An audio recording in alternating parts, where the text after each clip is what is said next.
The Curious Practitioner's Guide to the Impossible by Jason Bramble. Copyright 2025 by Jason Bramble. All rights reserved. Prologue. The North Atlantic Ocean, a vast expanse of cold, churning water, was having what could generously be described as a bad day. A storm unlike anything in recent memory had rolled in with all the subtlety of a bull in a porcelain shop, turning the sea into a writhing, frothing monster.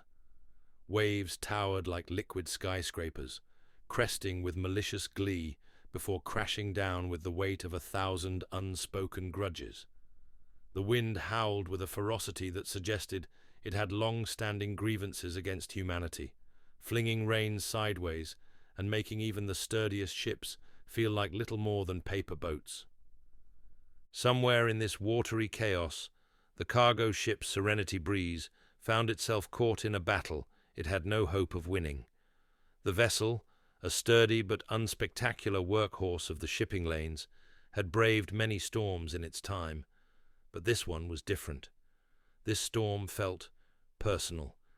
It clawed and battered the ship as though the ocean itself had grown bored of merely existing and decided to stage its own action-packed blockbuster. Inside the Serenity Breeze, the crew was fighting their own losing battle. The once methodical hum of machinery had been replaced by the cacophony of alarms, groaning metal, and shouted orders, all underscored by the ominous sound of water pouring into places it absolutely shouldn't be. Above deck, the storm's wrath was in full display, transforming the night into a surreal nightmare of white caps, spray, and flickering lightning. The ship bucked and swayed like a particularly uncooperative mechanical bull, its steel hull groaning in protest as wave after wave hammered against it. For a ship that had spent the majority of its existence carrying containers of perfectly mundane cargo, things like textiles, home appliances, and the occasional shipment of suspiciously generic novelty bath salts, it was ill-prepared for a tempest of this magnitude. Somewhere above the din of chaos, a desperate mayday call crackled over the radio, cutting through the storm like a thread of hope stretched impossibly thin. Yet the storm showed no signs of relenting, and the ocean, vast and uncaring, churned on, as if daring anyone, ship, crew, or distant rescuer, to challenge its dominion. But the storm wasn't just fierce, it was unnatural. The sky above was an apocalyptic swirl of black and silver, lightning splitting the heavens like nature's own strobe light. Rain lashed against the deck with the enthusiasm of a toddler smacking a drum set, while the wind screamed loud enough to make the ship's air horn sound like a mouse with laryngitis. To say the situation was dire would be an insult to the word. Inside the wheelhouse, the captain clung to the console, his expression a mix of steely determination and, if you squinted, mild regret, probably for every life choice that had led him to this exact moment. His white-knuckled grip on the wheel seemed more symbolic than functional, as if he could somehow strong-arm the ship into submission through sheer force of will. Spoiler alert, he could not. "Brace yourselves," he bellowed, though this advice had become redundant roughly an hour ago, when the crew had collectively decided that bracing themselves was their default state of existence. A young deckhand stumbled in, soaked to the bone and looking like he'd just been through a washing machine's spin cycle.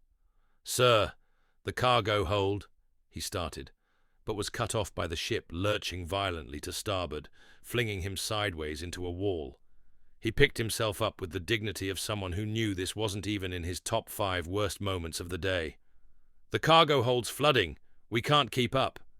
"Then bail faster," the captain snapped, as if this was the sort of pep talk that would turn the ocean into a manageable puddle.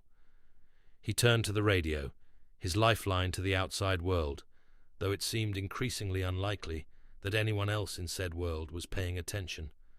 "Mayday! Mayday! This is the Serenity Breeze. We are at 40 degrees north, 69 degrees west. Taking on water. Repeat, taking on water." A long pause crackled over the radio, punctuated by static that sounded suspiciously like the storm's evil laughter. Meanwhile, down in the bowels of the ship, chaos reigned supreme. Crates had broken loose and were sliding around the hold like drunken bumper cars. A box of what appeared to be designer handbags split open, sending its contents tumbling into the rising water. A nearby crewman paused for a fraction of a second, perhaps pondering if one of those bags might make a good flotation device, before refocusing on the much larger problem at hand. Above deck, things weren't much better. A rogue wave crashed over the side, drenching the already soaked crew and sweeping away a life preserver, which bobbed mockingly on the crest of the next wave. The ship's deck lights flickered, valiantly trying to illuminate the storm's fury before giving up entirely, plunging the scene into a disorienting darkness before flickering back on again. In the wheelhouse, the captain tried again. "Mayday! Is anyone out there? We're—" Another wave slammed into the hull, cutting him off mid-sentence.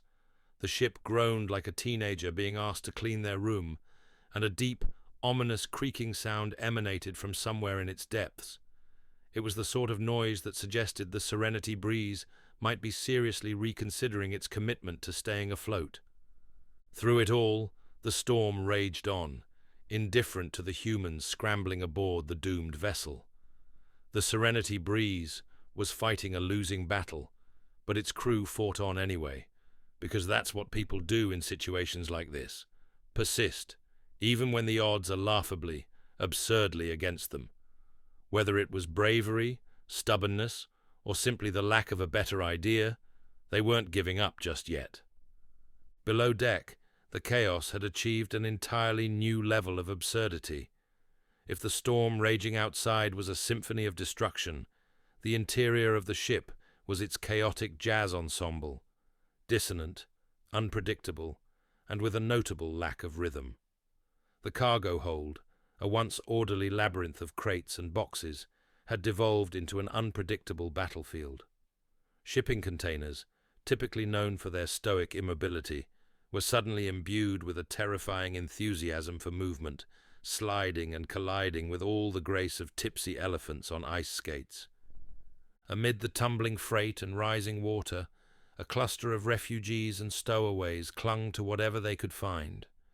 The group, a collection of humanity that had boarded the ship for reasons they'd probably reassess if given another chance, looked like they'd been plucked straight from a disaster movie's casting call. Some prayed fervently, others muttered curses in languages that transcended translation, and a few simply sat in stunned silence, as though they could will the storm to ignore them through sheer lack of engagement. In one corner, a young woman sat on a makeshift bed fashioned from tarpaulin and discarded life jackets, her face pale but determined.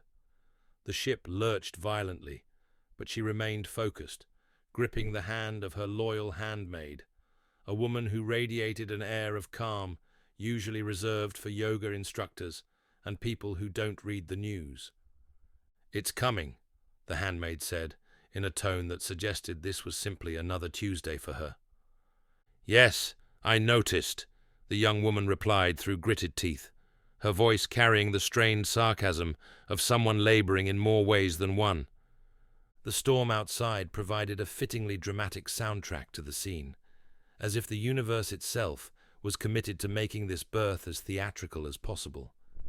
Water seeped into the space, pooling ominously around their feet, but the handmaid seemed utterly unfazed. She adjusted her position, rolling up her sleeves with the quiet determination of someone preparing to fix a flat tire. "All right, breathe deeply," she instructed, as if the young woman had any other choice. Around them, the rest of the group either tried to offer help or wisely decided to stay out of the way. One particularly panicked man attempted to plug a leak with his scarf, which, while undeniably brave, was about as effective as trying to catch a wave in a colander. The young woman screamed, and the handmaid leaned in, her face calm, but her hands moving with precision. "Good, that's progress," she said, in a voice that suggested she might as well have been commenting on the weather. The ship groaned as if in solidarity, another wave crashing against its hull. Someone in the corner muttered, "Of all the times to have a baby," but was quickly silenced by a glare from the handmaid that could have stopped the storm itself. With one final, gut-wrenching push, the baby arrived, a squalling, wriggling bundle of life that seemed determined to outscream the storm. The handmaid held the newborn up triumphantly, a brief moment of peace settling over the chaos. "It's a girl," she announced, her voice cutting through the noise like a lighthouse beam through fog. The young woman's face softened, tears mixing with the seawater on her cheeks. For a moment, the absurdity of their situation melted away, replaced by the simple, undeniable miracle of new life. Then the ship lurched again, and a rogue crate of canned peaches slid dangerously close to their makeshift berthing station. The handmaid barely had time to snatch up the baby before the crate smashed into the wall, scattering its fruity contents like confetti. "Welcome to the world," she said dryly to the newborn, cradling the girl against her chest. "It's a bit of a mess right now, but you'll get used to it." The stowaways around her, still clinging to hope and their makeshift anchors, paused for the briefest moment to acknowledge this small victory against an otherwise overwhelmingly bleak backdrop. One of them muttered, "Well, at least someone made it out okay," earning a glare from the handmaid that promised immediate retribution if the comment continued. The young mother, her once radiant face pale and drawn, barely seemed to hear the words. She lay back against her makeshift bed, her breath coming in shallow, uneven gasps. The storm outside was mirrored in her body, a struggle that had taken its toll. Her lips moved faintly, as though trying to form words, but the sound was barely audible over the din. The handmaid knelt beside her, the baby still cradled protectively in her arms. "Mistress," she said, her voice soft but urgent, as though sheer force of will might coax her mistress back to strength. The mother's eyes flickered open, their usual brightness dimmed, but still holding a flicker of something, determination, love, or perhaps a last vestige of defiance against the cruelty of fate. She reached out, her hand trembling, and touched the baby's cheek with the kind of tenderness that no storm could drown out. "Protect her," the mother whispered, the words barely escaping her lips. Her eyes locked on the handmaid's, silently passing an unspoken trust, an unbreakable bond forged in the heart of this chaos. And then, as if she had given everything she could and more, her hand fell limp. The handmaid froze, her usual composure cracking for the first time. The realization hit her like one of the rogue waves outside. She knelt there for a moment, the ship swaying around her, the baby's cries now the only sound that seemed to matter. The refugees and stowaways nearby exchanged glances, unsure whether to offer condolences or to give the handmaid space. One of them, a grizzled man with an unfortunate limp, muttered, "She's gone, isn't she?" His words hung in the air, as heavy as the storm clouds above. "Yes," the handmaid replied, her voice breaking ever so slightly. Her gaze remained fixed on the lifeless face of her mistress, her own grief momentarily forgotten as she looked down at the baby now squirming in her arms. The newborn seemed oblivious to the tragedy, her cries sharp and insistent, demanding attention and warmth in a world that seemed determined to offer neither. The handmaid rose to her feet, her movements slow but deliberate, as though carrying not just the baby, but the weight of the mother's final wish. "I will protect her," she whispered, the words meant for no one but herself, and perhaps the storm, which still raged, as if it could somehow drown out her promise. She turned toward the small group of refugees, her expression hardening into something resolute. "We need to get out of here," she said, her voice cutting through the chaos with surprising clarity. "This baby is going to survive, no matter what." Around her, the stowaways began to stir, their fear mingling with a newfound determination. The handmaid's resolve was infectious, and for a moment, the hopelessness of their situation seemed slightly less suffocating. The storm howled on, indifferent to the lives it had upended. But within the serenity breeze, a fragile spark of hope flickered, a tiny life, clutched in the arms of a woman who refused to let it be extinguished. But that hope was cut short as another crash, and the ship lurched. The serenity breeze was not just creaking anymore, it was screaming, the groans of its metal frame amplified by the angry roar of the sea. Below deck, the handmaid barely had time to catch her breath, her grip on the squirming newborn tightening as a sound like the heavens themselves splitting open reverberated through the ship. A deafening crash shook the vessel, followed immediately by a lurch so violent it sent people, crates, and a rogue bucket tumbling across the flooded floor in a chaotic, uncoordinated dance. "What was that?" someone shouted, as if expecting a detailed and reassuring explanation from the universe. The answer came not from the heavens, but from the frantic cry of a crew member above deck. "Abandon ship! Abandon ship!" There were certain phrases one never wanted to hear, and this one ranked just below "tax audit" and slightly above "we're out of coffee." Panic rippled through the already frightened group below deck. The stowaways and refugees clutched at one another, their fear manifesting in wild eyes and frantic whispers. For the handmaid, however, there was no time for panic, only action. The baby, oblivious to the drama unfolding, let out a wail that could have been a protest or a demand for food. "Hush," the handmaid whispered, bouncing the infant gently, while simultaneously stepping over a toppled crate marked "Fragile, handle with care." The irony was not lost on her. Above them, the call to evacuate continued, accompanied by the unmistakable sounds of lifeboats being readied and the occasional crash of unsecured cargo, deciding to join the ocean prematurely. The handmaid pushed forward, navigating the increasingly treacherous lower deck with the determination of someone who had no intention of dying in a shipwreck today. "Thank you very much." A wave of cold seawater rushed in, soaking her up to the knees and sending an unpleasant shiver through her spine. Around her, people slipped and scrambled, the once sturdy floor now a slick mess of seawater, oil, and possibly a smuggled jar of pickles that had met its untimely demise. "Get to the upper decks," she shouted, her voice cutting through the panic. Some people followed her lead, clambering over debris and towards the narrow staircase that led upward. Others remained frozen, overwhelmed by the sheer absurdity of the situation.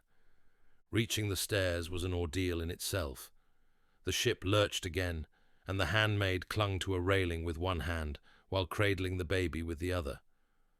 "You've got great timing, you know that," she muttered to the infant, who responded with a hiccup that was as close to agreement as she could hope for.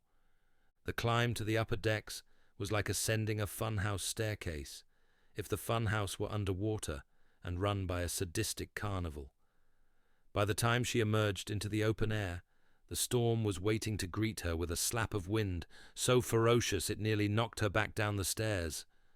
Rain pelted her face in relentless sheets, and the deck was a scene of pure chaos.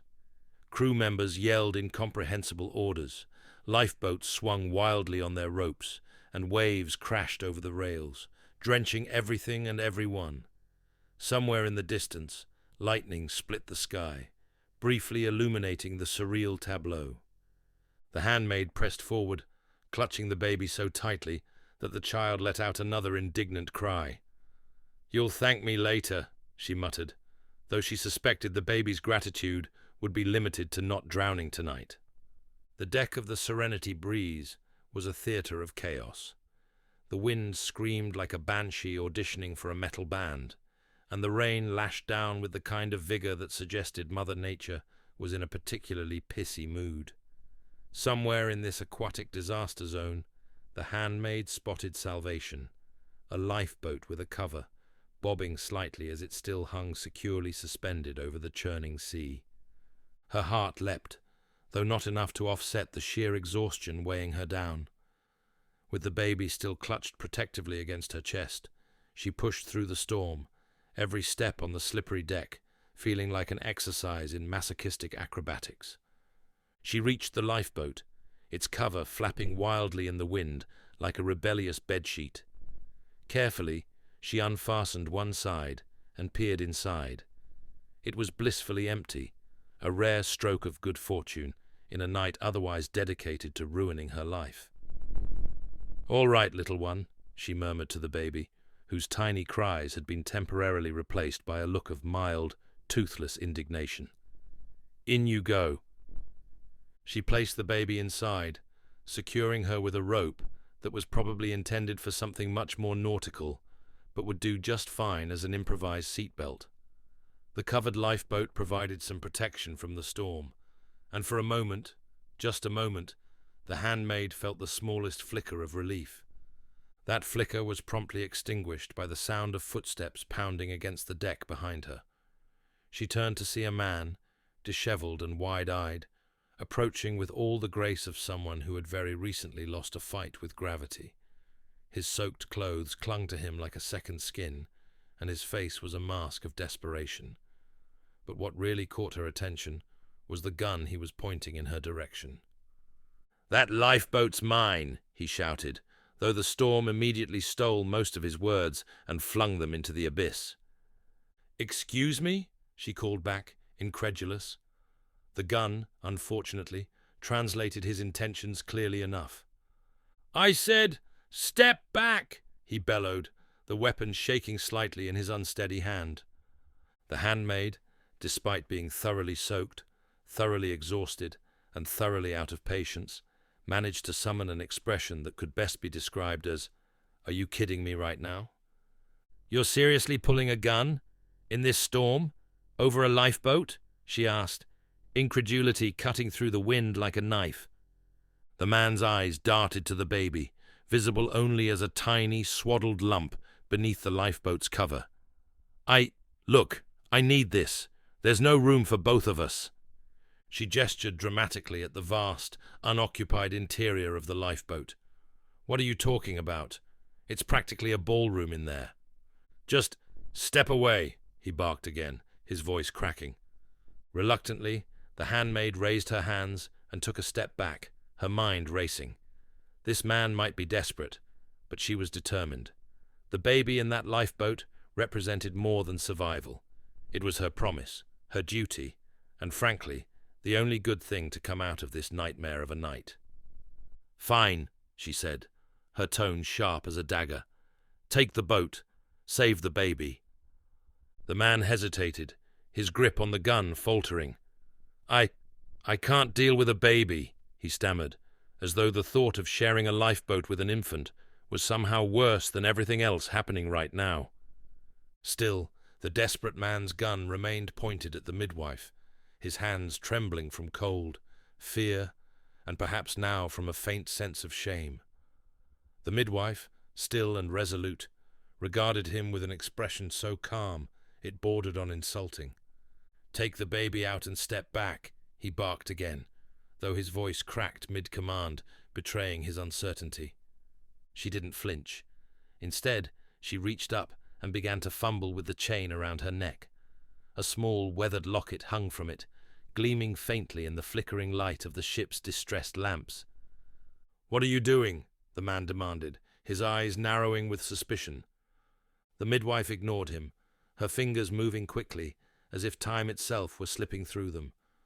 Under her breath, she murmured something, words too soft to be heard clearly over the storm. To anyone listening, it might have sounded like nonsense, a hurried chant stitched together from syllables of desperation and resolve.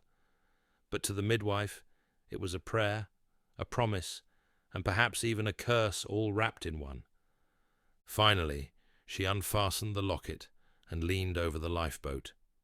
Inside, the baby stirred, her tiny fists waving at the universe with a level of defiance that could only have been inherited. The midwife slipped the locket around the infant's neck, the chain absurdly large against the baby's small frame.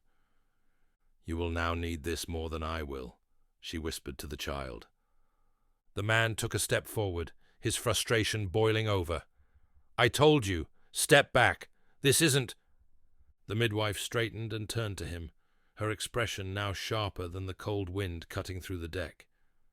"This isn't your boat," she said, her voice cutting through the chaos like a blade.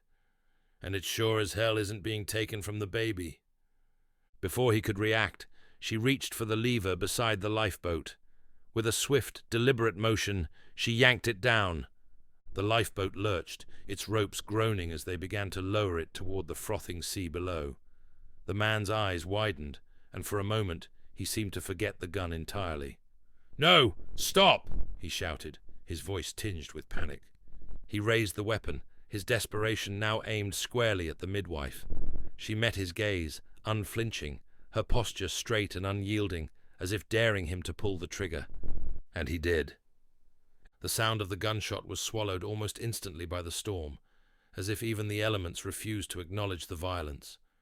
The midwife staggered, clutching her side, blood staining her already soaked clothes. She collapsed to her knees, but managed to catch herself with one hand, refusing to let the storm have the satisfaction of knocking her flat. The man stood frozen, the gun dangling uselessly at his side. His eyes darted to the lifeboat, now swinging freely over the waves before splashing into the ocean. It bobbed precariously, but its cover held firm, protecting the tiny passenger inside.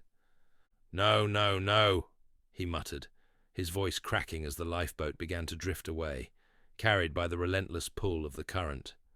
The midwife, her breath shallow and labored, managed a weak, defiant smile. "You won't reach her," she rasped, her words barely audible over the storm.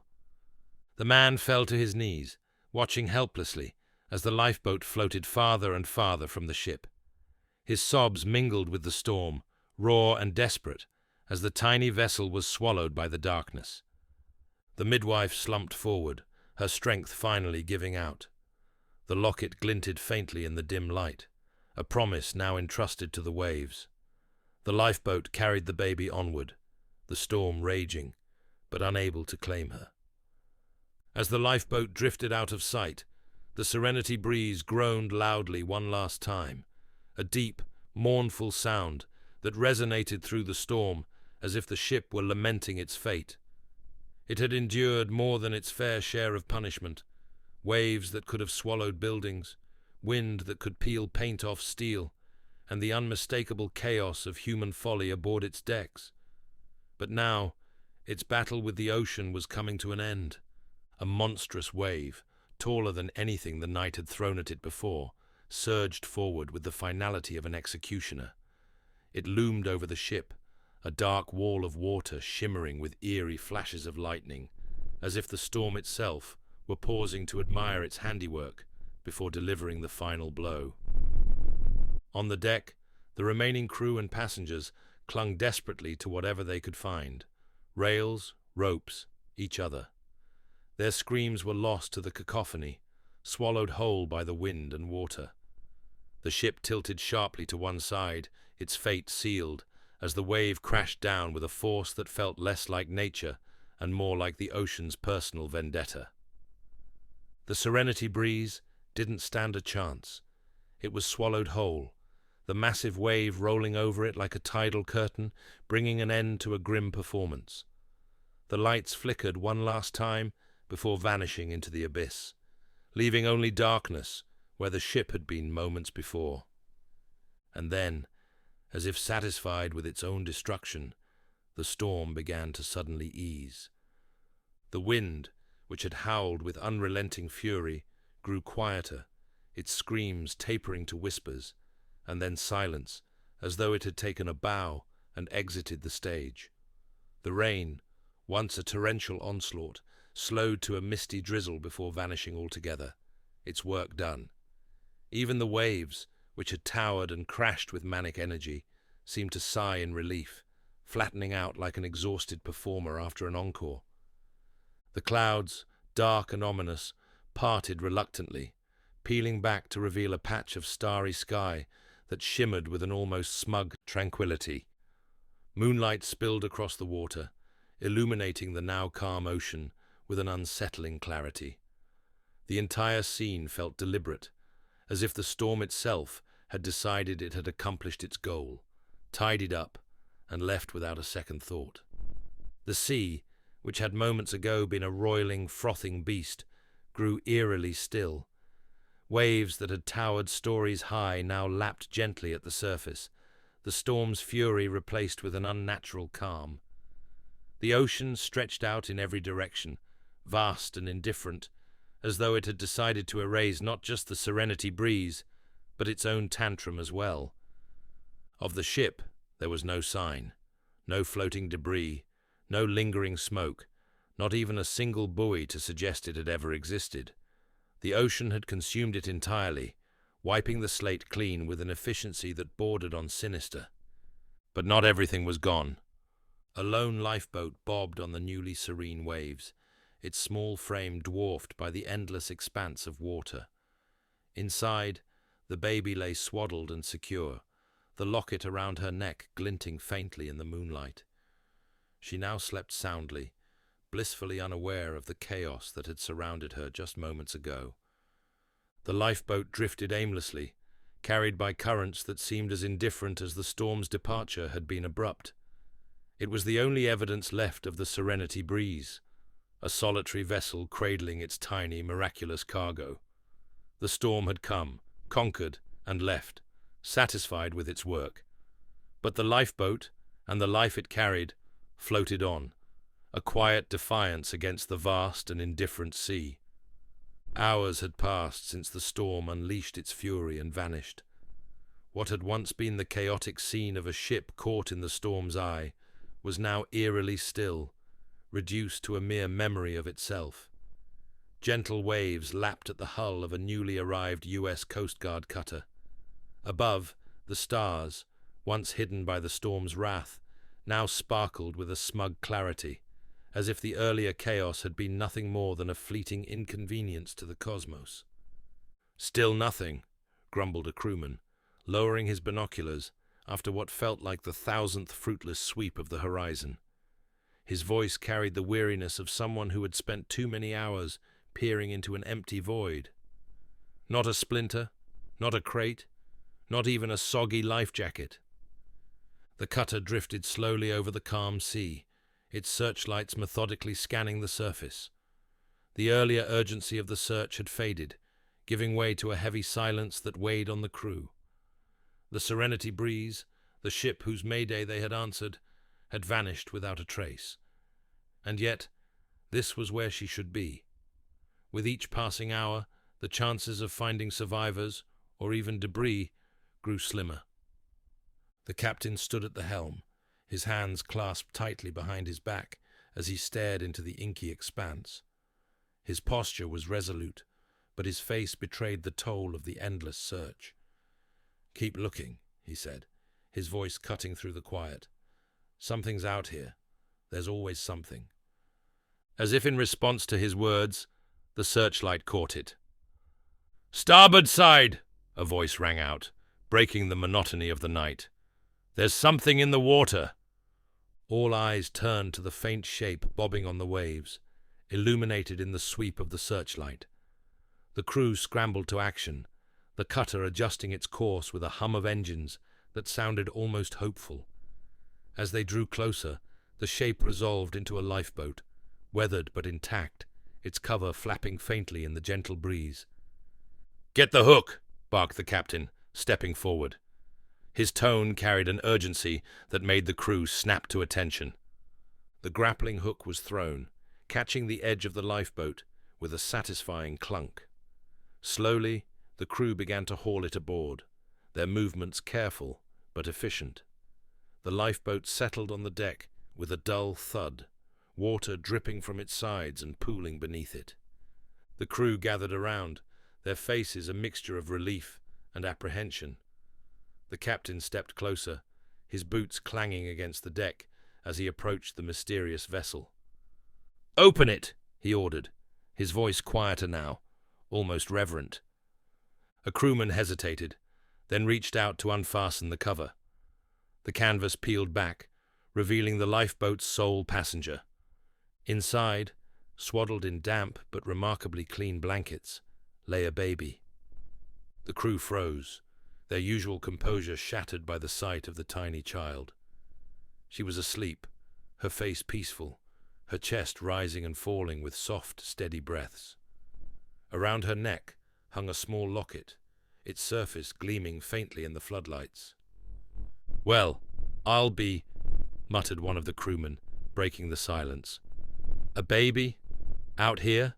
How does that even—" "She's alive," the captain said, kneeling beside the lifeboat. His expression softened, his usual sternness replaced by something gentler. "And unharmed. How is that even possible?" The baby stirred, letting out a soft, sleepy sigh.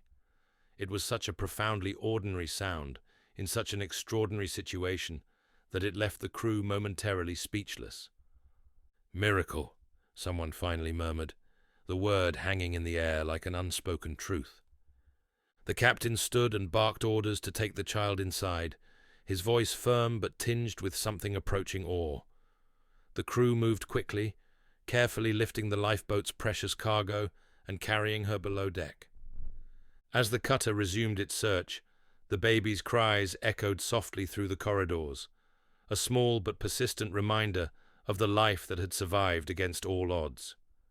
The crew worked in relative silence, their earlier banter replaced by quiet reverence for the fragile yet resilient passenger they had found. The captain looked over the sea, which remained calm, its surface reflecting the stars above. The word miracle echoed in his mind. It was as if the storm had done its work and departed, leaving only the baby as proof of its passing. The cutter continued on, its lights piercing the dark as the crew pressed forward, no longer certain what they were looking for, but determined to keep searching. Somewhere in the vast expanse of the Atlantic, the Serenity breeze had vanished, swallowed whole by the ocean's relentless power. But the baby, swaddled and sleeping soundly, had defied the odds. She was alive, a beacon of hope adrift in the aftermath of destruction, her soft breaths a quiet defiance against the indifferent sea.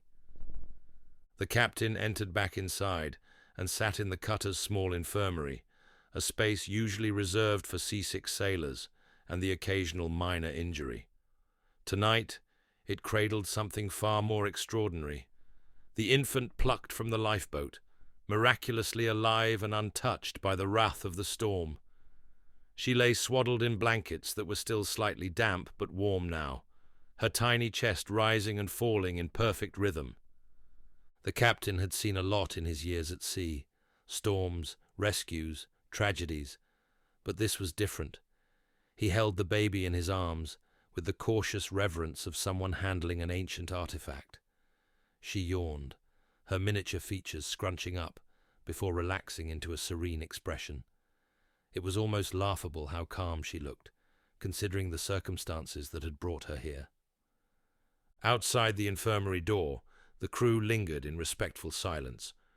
The storm's aftermath had left them shaken, their usual camaraderie replaced by quiet awe. They had seen firsthand what the ocean was capable of, and yet here was this baby, untouched by the chaos. One of the crew finally broke the silence, his voice hesitant but curious. "Captain, what do we call her?" The captain glanced down at the child, his weathered hands cradling her as if she might vanish if he didn't hold on tightly enough. A name. The question lingered in his mind, heavy with the weight of its significance. Names weren't just labels. They carried meaning, history, and sometimes destiny. "I don't know. She doesn't have a name on her," he said after a moment, his voice gruff but thoughtful. Another crewman stepped forward, his hat in hand. "We can't just keep calling her the baby. Feels wrong, sir." The captain nodded, his gaze still fixed on the sleeping child. Her tiny chest rose and fell with a rhythm that seemed almost impossibly steady, given everything she had endured. He thought of the storm, the sheer ferocity of it, and how it had vanished as suddenly as it had arrived, leaving only this child behind, as if the sea itself had chosen her to live. "Serenity," he said at last, the word emerging with the gravity of a tide settling against the shore. The crew exchanged glances, their skepticism melting into quiet agreement. "Serenity?" someone asked, his voice a mix of curiosity and reverence. The captain looked up, his expression resolute.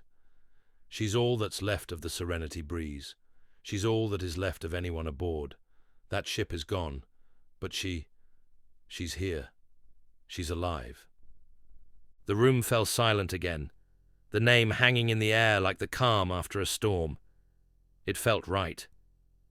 One of the younger crewmen spoke up, his brow furrowed. "So, her full name will be Serenity Breeze?" The captain allowed himself a faint smile, the kind that didn't quite reach his eyes, but held warmth all the same. "Yes, Serenity Breeze. She'll carry the name of the ship that brought her here, a reminder of where she came from and what she survived, a reminder of the miracle she is." As if on cue, the baby stirred, letting out a soft coo. It was a sound so ordinary, so human, that it drew a chuckle from one of the crewmen. "She likes it," he said, grinning despite himself. The captain stood, still cradling the baby, and stepped out into the corridor where the crew had gathered. They parted instinctively, their expressions a mix of curiosity and respect. "Let's turn her towards shore," the captain said, nodding to the navigator. "We're bringing Serenity Breeze home." The cutter adjusted its course, the engines humming steadily as it moved westward, toward the faint glow of distant lights. The crew dispersed to their stations, though the atmosphere aboard had changed. There was a renewed sense of purpose, a quiet determination to protect the child who had defied the sea itself. As the cutter sliced through the calm waters, the captain gazed down at Serenity. Her survival was a mystery, one he suspected he'd never fully understand. But as her soft breaths matched the rhythm of the ship's gentle sway, he felt a rare sense of peace. The baby had survived the impossible, and her name, Serenity Breeze, would carry that legacy forward. Chapter 1. Where Misfits Belong. Once upon a time, there was a girl who lived in a magnificent mansion, the kind that practically oozes luxury from its very bricks. Each morning, she woke to a symphony of birdsong, as though nature itself had auditioned and arranged the cast, and each night she drifted off beneath silk sheets embroidered with golden thread, the kind of bedding that would make royalty weep with envy. Her laughter, oh, her laughter, was like a music box that never wound down, bright and delicate and impossibly sweet.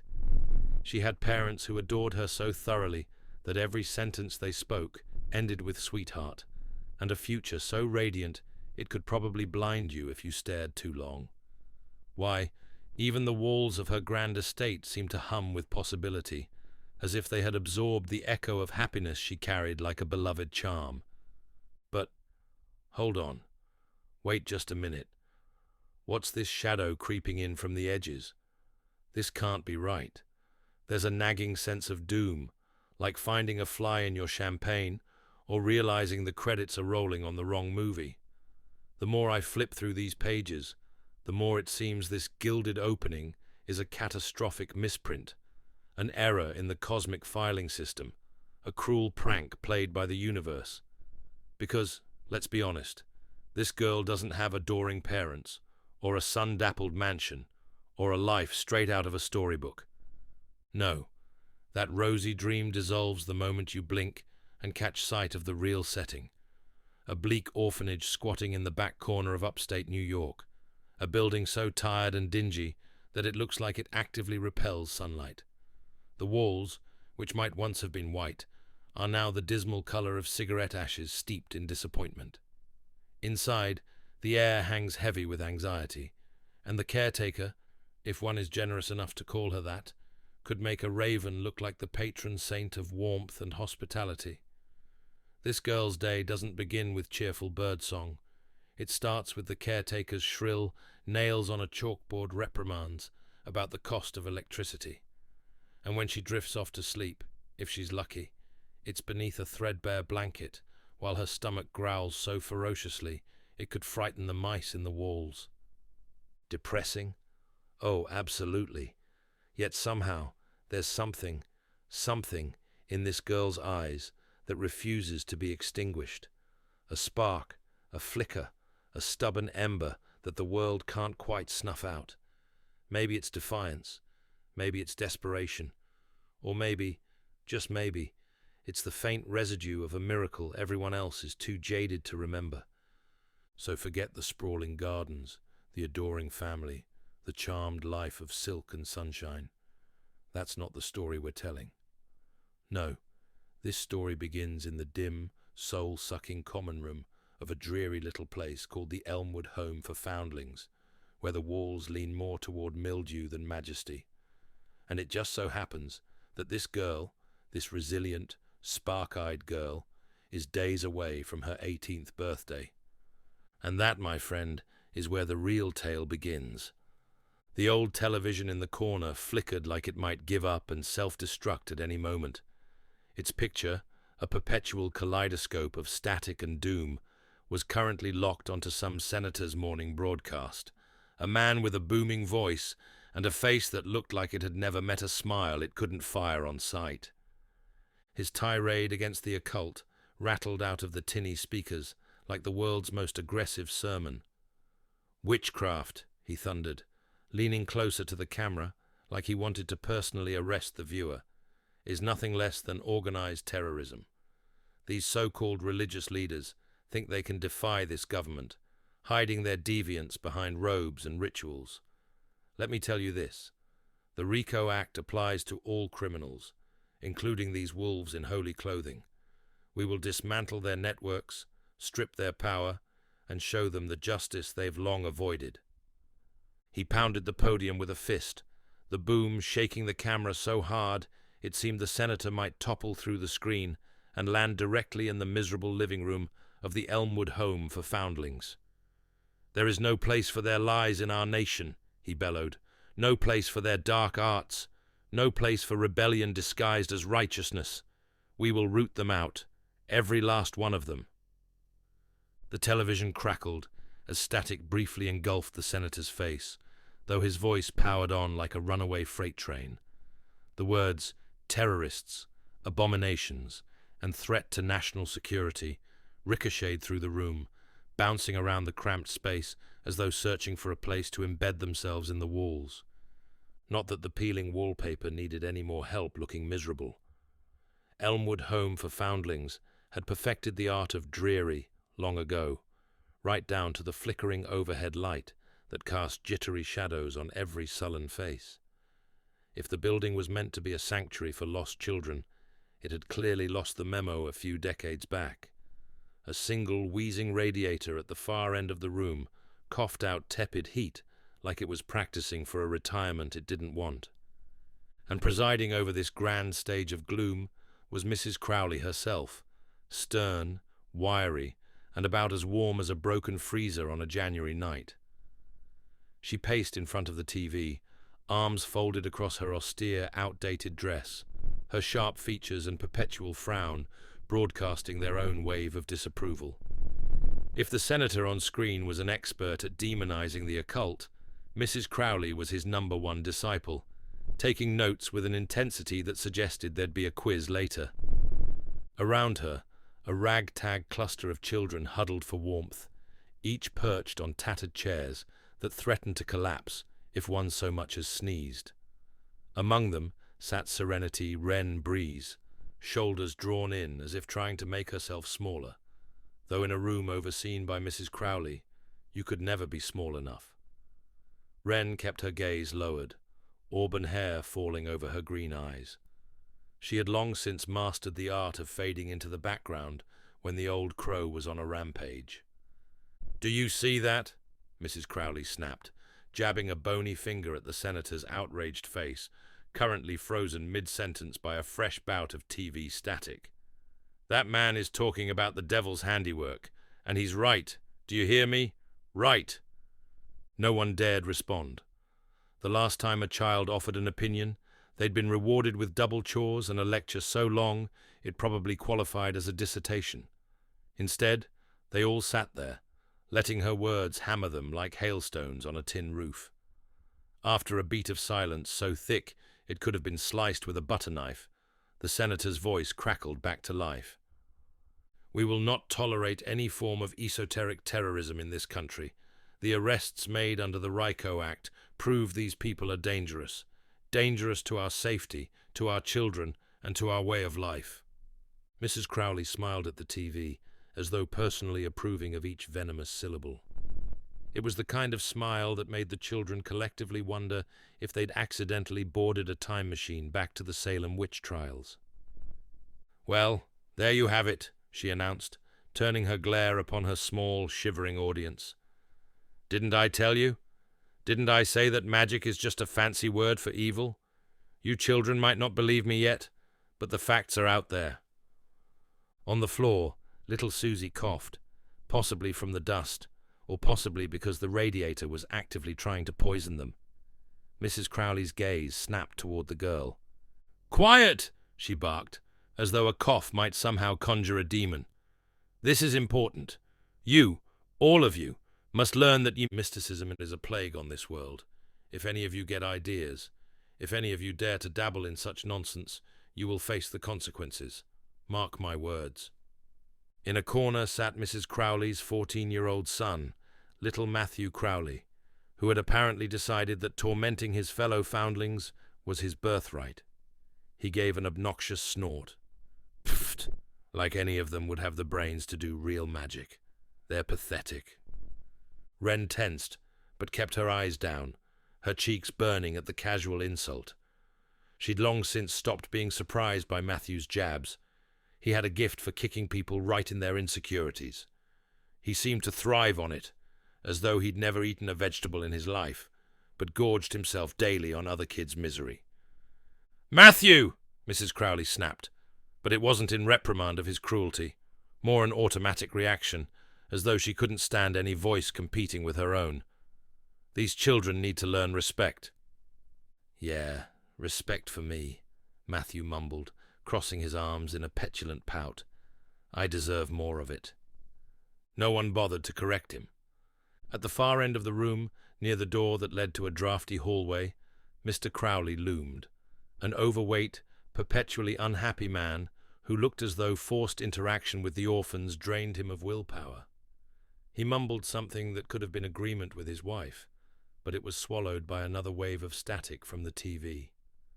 If there was one unbreakable rule at Elmwood, it was that Mr. Crowley always took Mrs. Crowley's side, especially when it came to disciplining the children.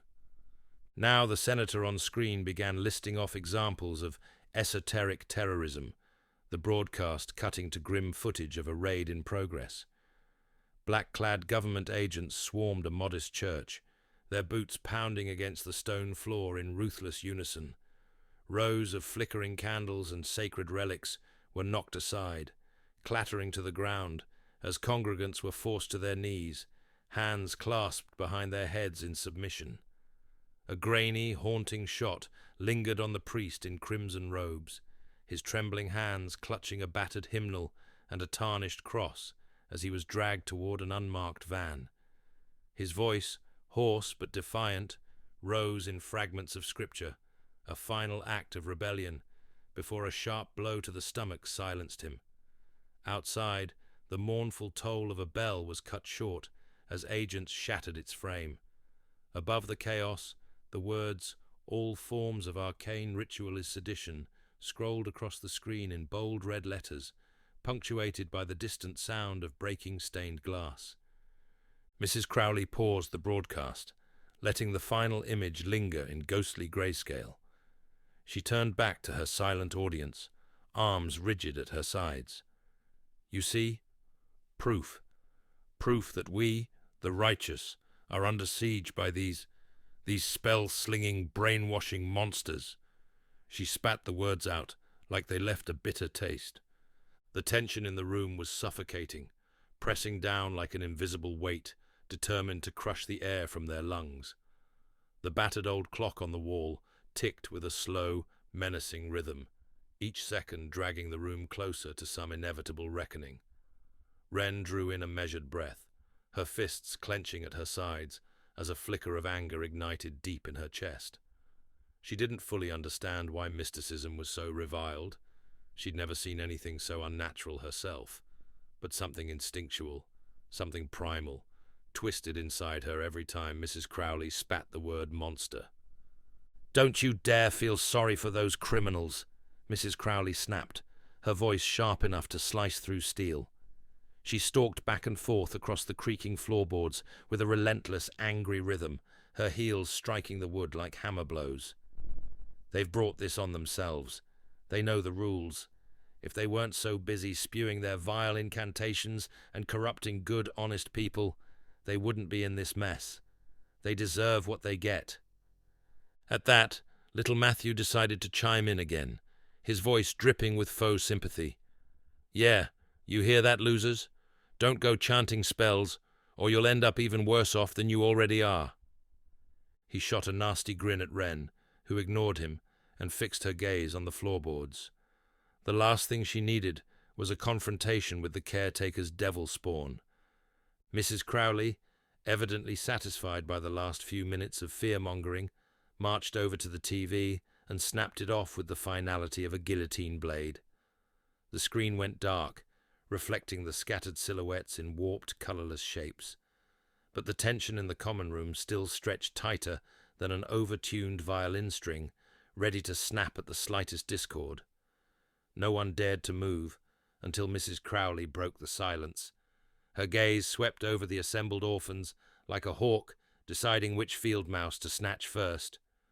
"Well," she barked, hands perched on her narrow hips, "don't just stand there gawking at me like stunned cattle. I'm sure you all have somewhere you should be."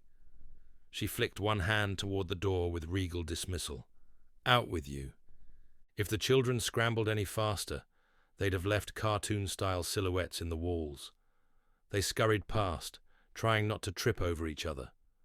In the mad shuffle, a few smaller kids, Georgie, Pilar, and two other wide-eyed littles whose names Wren could never keep straight, clung together near the corner. They looked like a cluster of kittens caught in a thunderstorm, searching for some scrap of warmth. Wren stood at the edge of the group, shoulders hunched. She couldn't blame them for their fear. She felt it too, vibrating in her bones like a half-buried alarm. She hovered, torn between wanting to offer a comforting hug and the knowledge that Mrs. Crowley would ban physical contact for a month if she even caught so much as a sympathetic pat on the back. In Mrs. Crowley's kingdom, affection was rationed more strictly than sugar, and just as begrudged. "Wren!" The caretaker's voice sliced through the air. It wasn't exactly a roar, more like the whip crack of someone who'd spent their entire life perfecting the art of intimidation. Wren stiffened. "Yes, Mrs. Crowley." With a sneer, the woman nodded toward the battered notice board by the door, more a chunk of old cork with a few tattered flyers pinned to it. "Oh, right. You have that little meeting tomorrow, don't you? Or did you forget?" In a flash, Wren remembered. Tomorrow's meeting, which was basically a chance for some bored social worker to confirm that yes, she was still under Mrs. Crowley's benevolent dictatorship, and yes, she had not yet turned into a monster. It was also a painful reminder that her 18th birthday loomed just days away. The official end of her childhood, such as it was.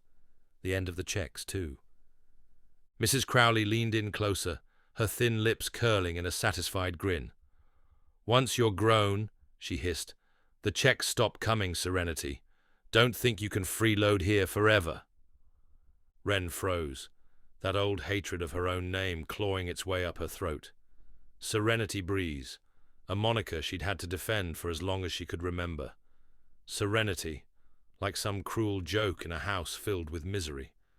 She forced herself to breathe normally, to keep her eyes lowered. I understand, Mrs. Crowley," she managed, her voice barely above a whisper.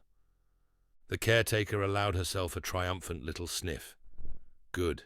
Keep that in mind. Once you're 18, you're no more special than the dirt under my shoes. You want a roof over your head?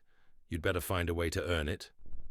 And with that, she spun on her worn-out heel, her austere skirt swirling around her ankles like a tattered black flag in a storm.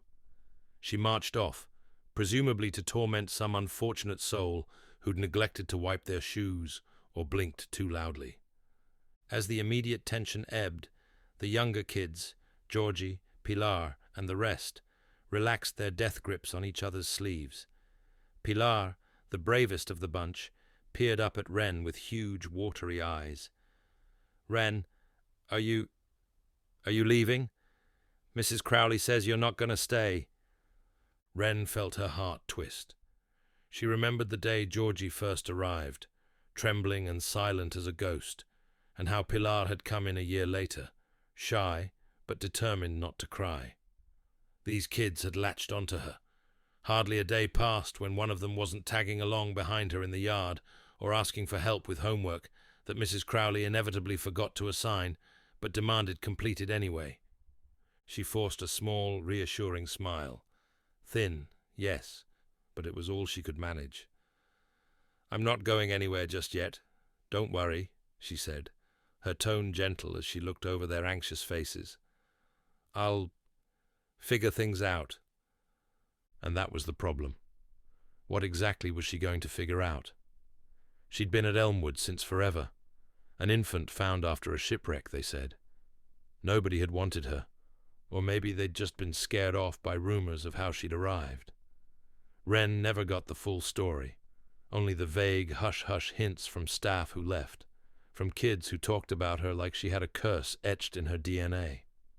In a world that was increasingly suspicious of anything unnatural, her very existence sat under a blinking neon question mark.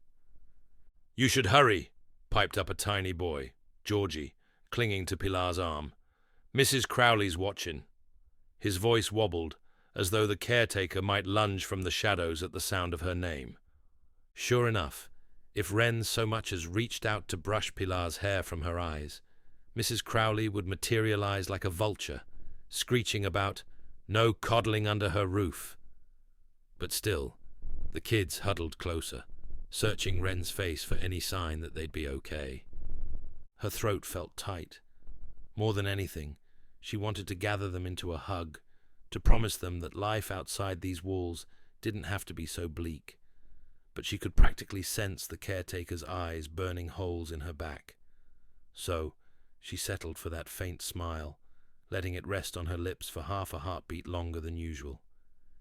"Keep your heads down," she whispered, "and stay out of trouble, okay?" They nodded, solemn as monks, and drifted off to the dreary corridor. The sound of their footfalls faded into the distance, swallowed by the building's endless gloom.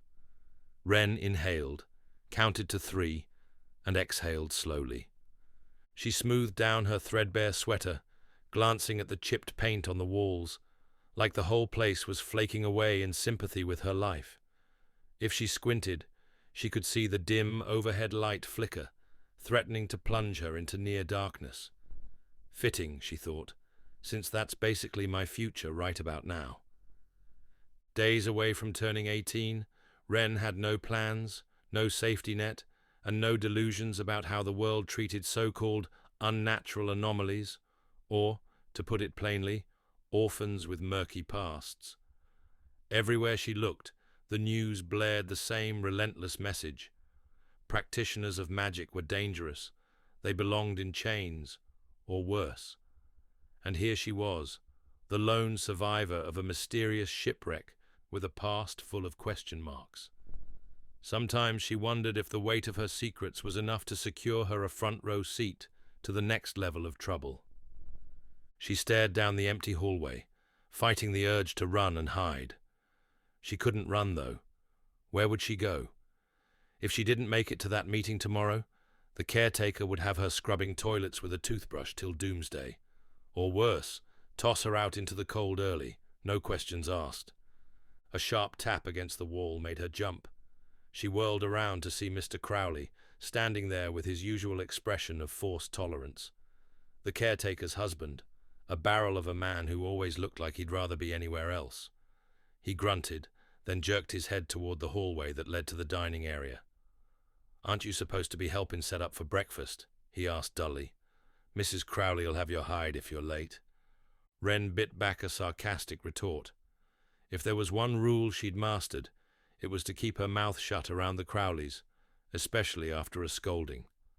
She nodded and brushed past him, ignoring the faint smell of stale coffee clinging to his shirt.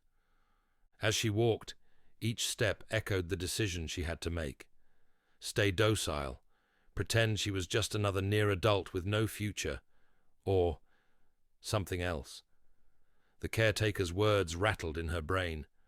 Once you're grown, the checks stop coming. That was the part that cut the deepest.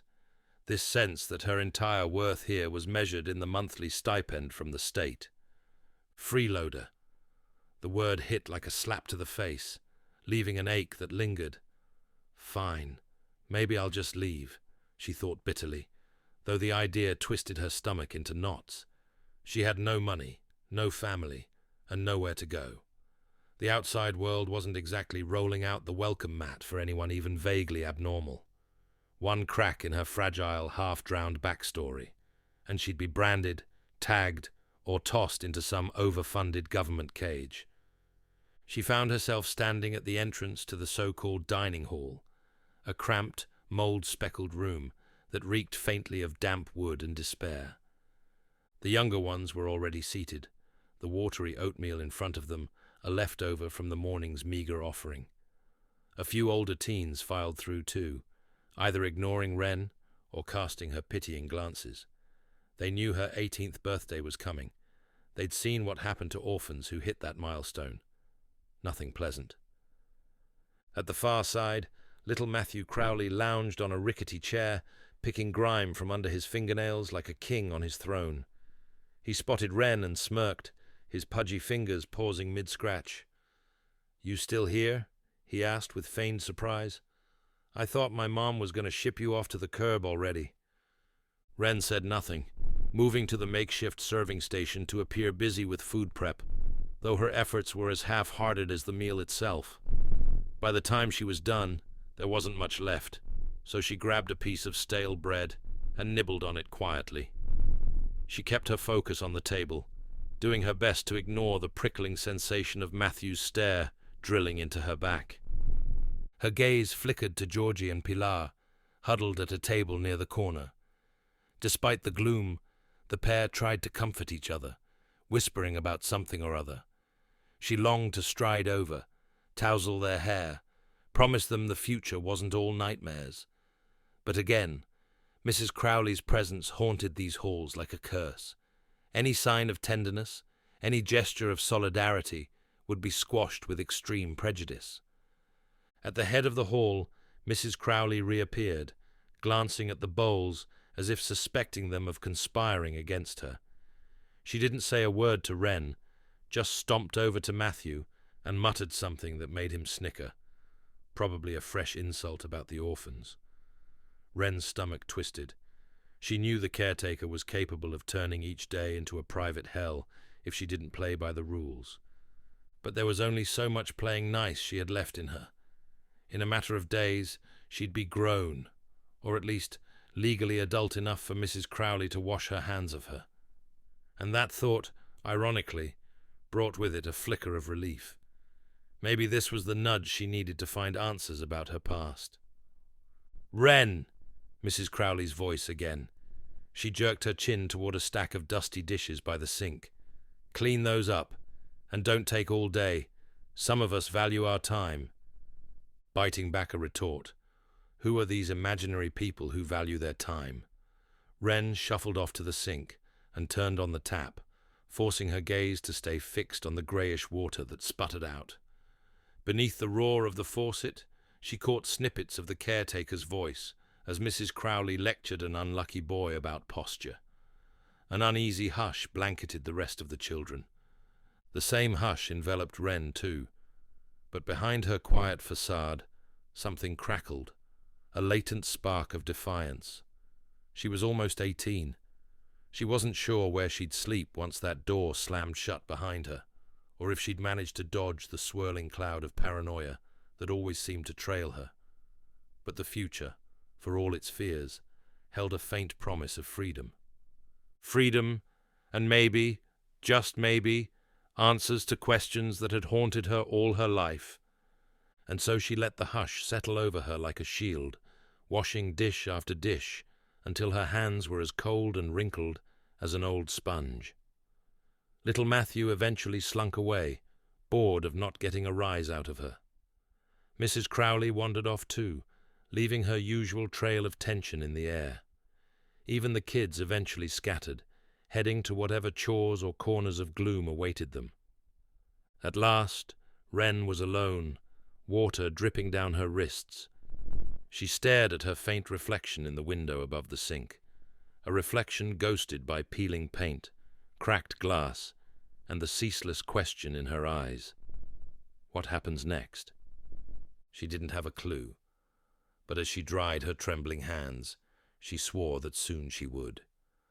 Because if there was no place in Mrs. Crowley's cold domain for someone like Serenity Breeze, she'd have to make a place for herself somewhere else, somewhere that might actually live up to her name.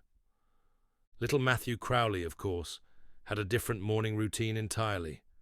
Wren could already hear him upstairs, blasting water in the lone functioning shower. The caretaker's son treated it like his personal spa, never mind the line of kids who needed to wash off the grime of the orphanage's questionable plumbing. He'd lounge in there until the hot water was gone, if there had been any to begin with, emerging only when he felt sufficiently pruned and smug. He was untouchable, of course.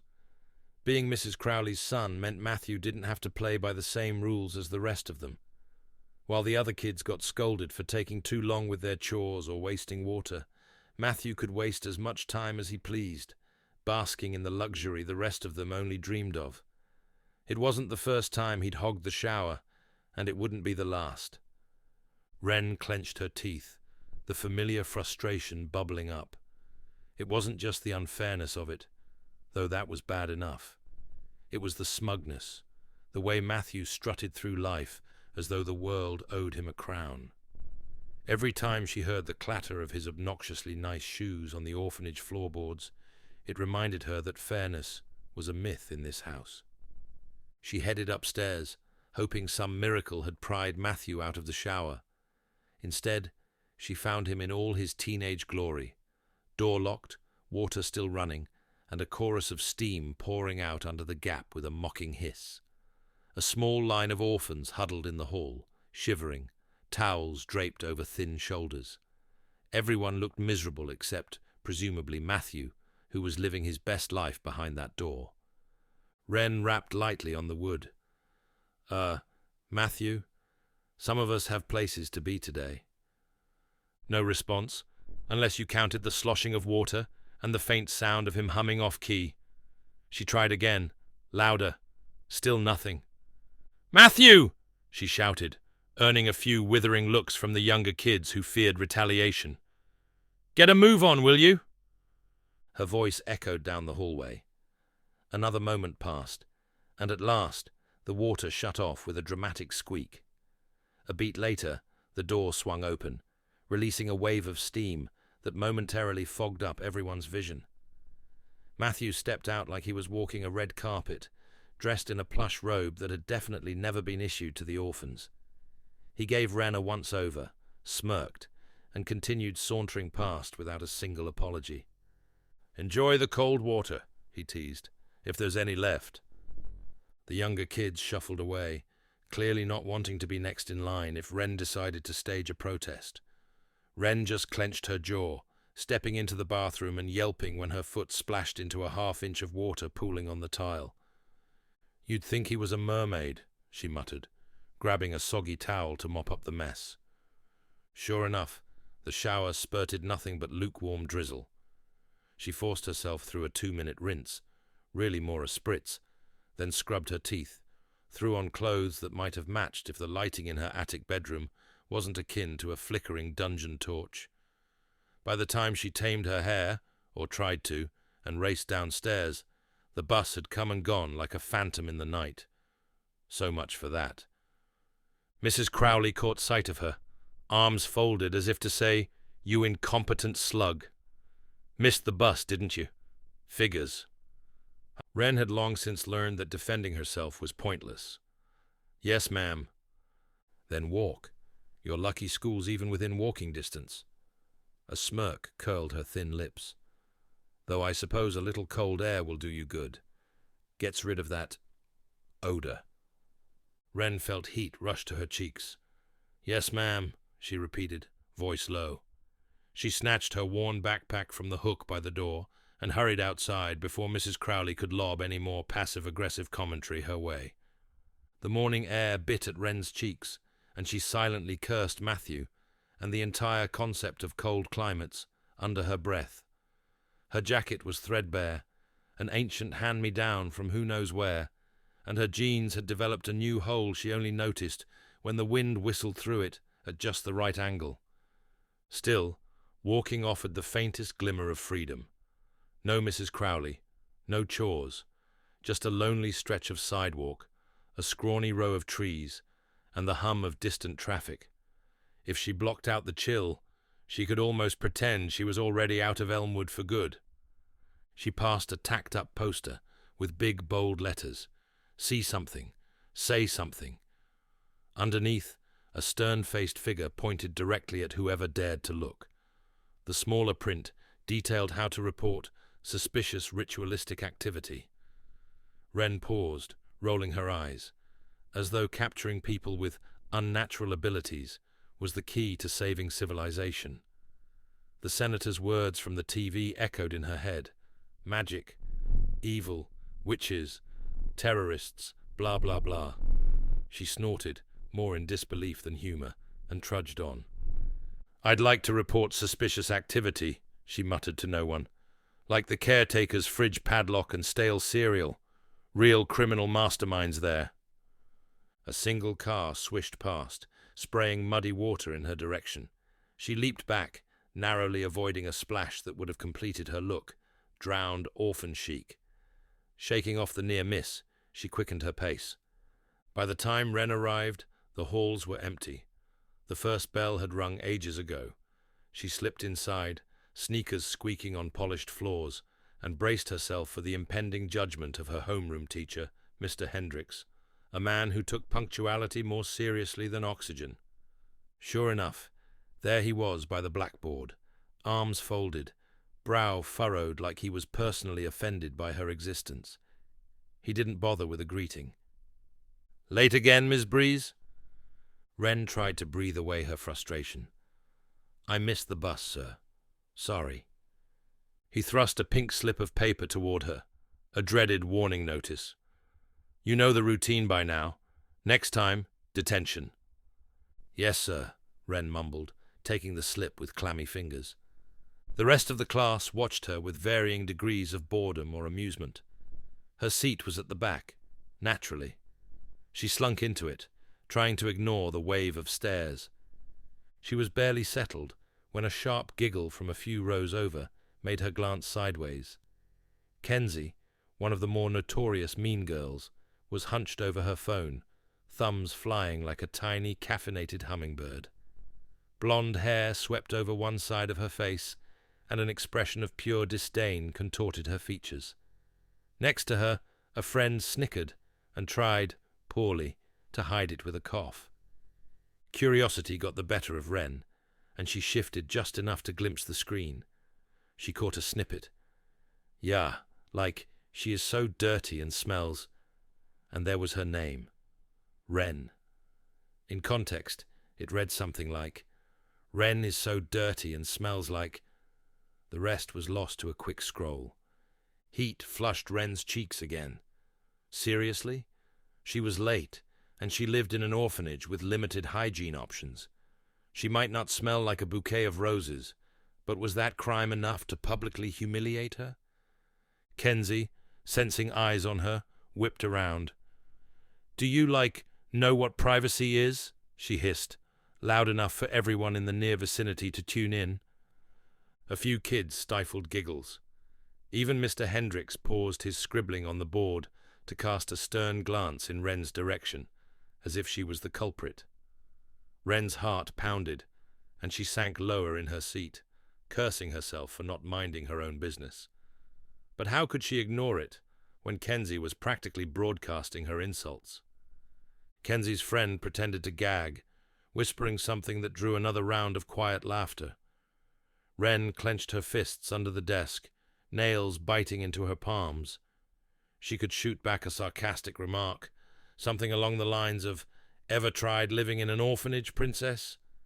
But that'd only buy her more trouble. Or a free pass to the principal's office for disturbing the class.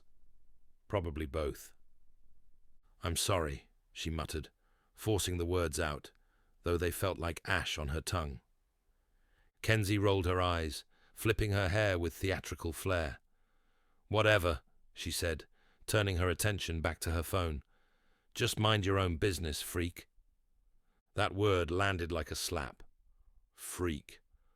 It was an old refrain, a label that clung to her like a stubborn stain, dredged up whenever whispers about her connection to something dark, something mystic, resurfaced.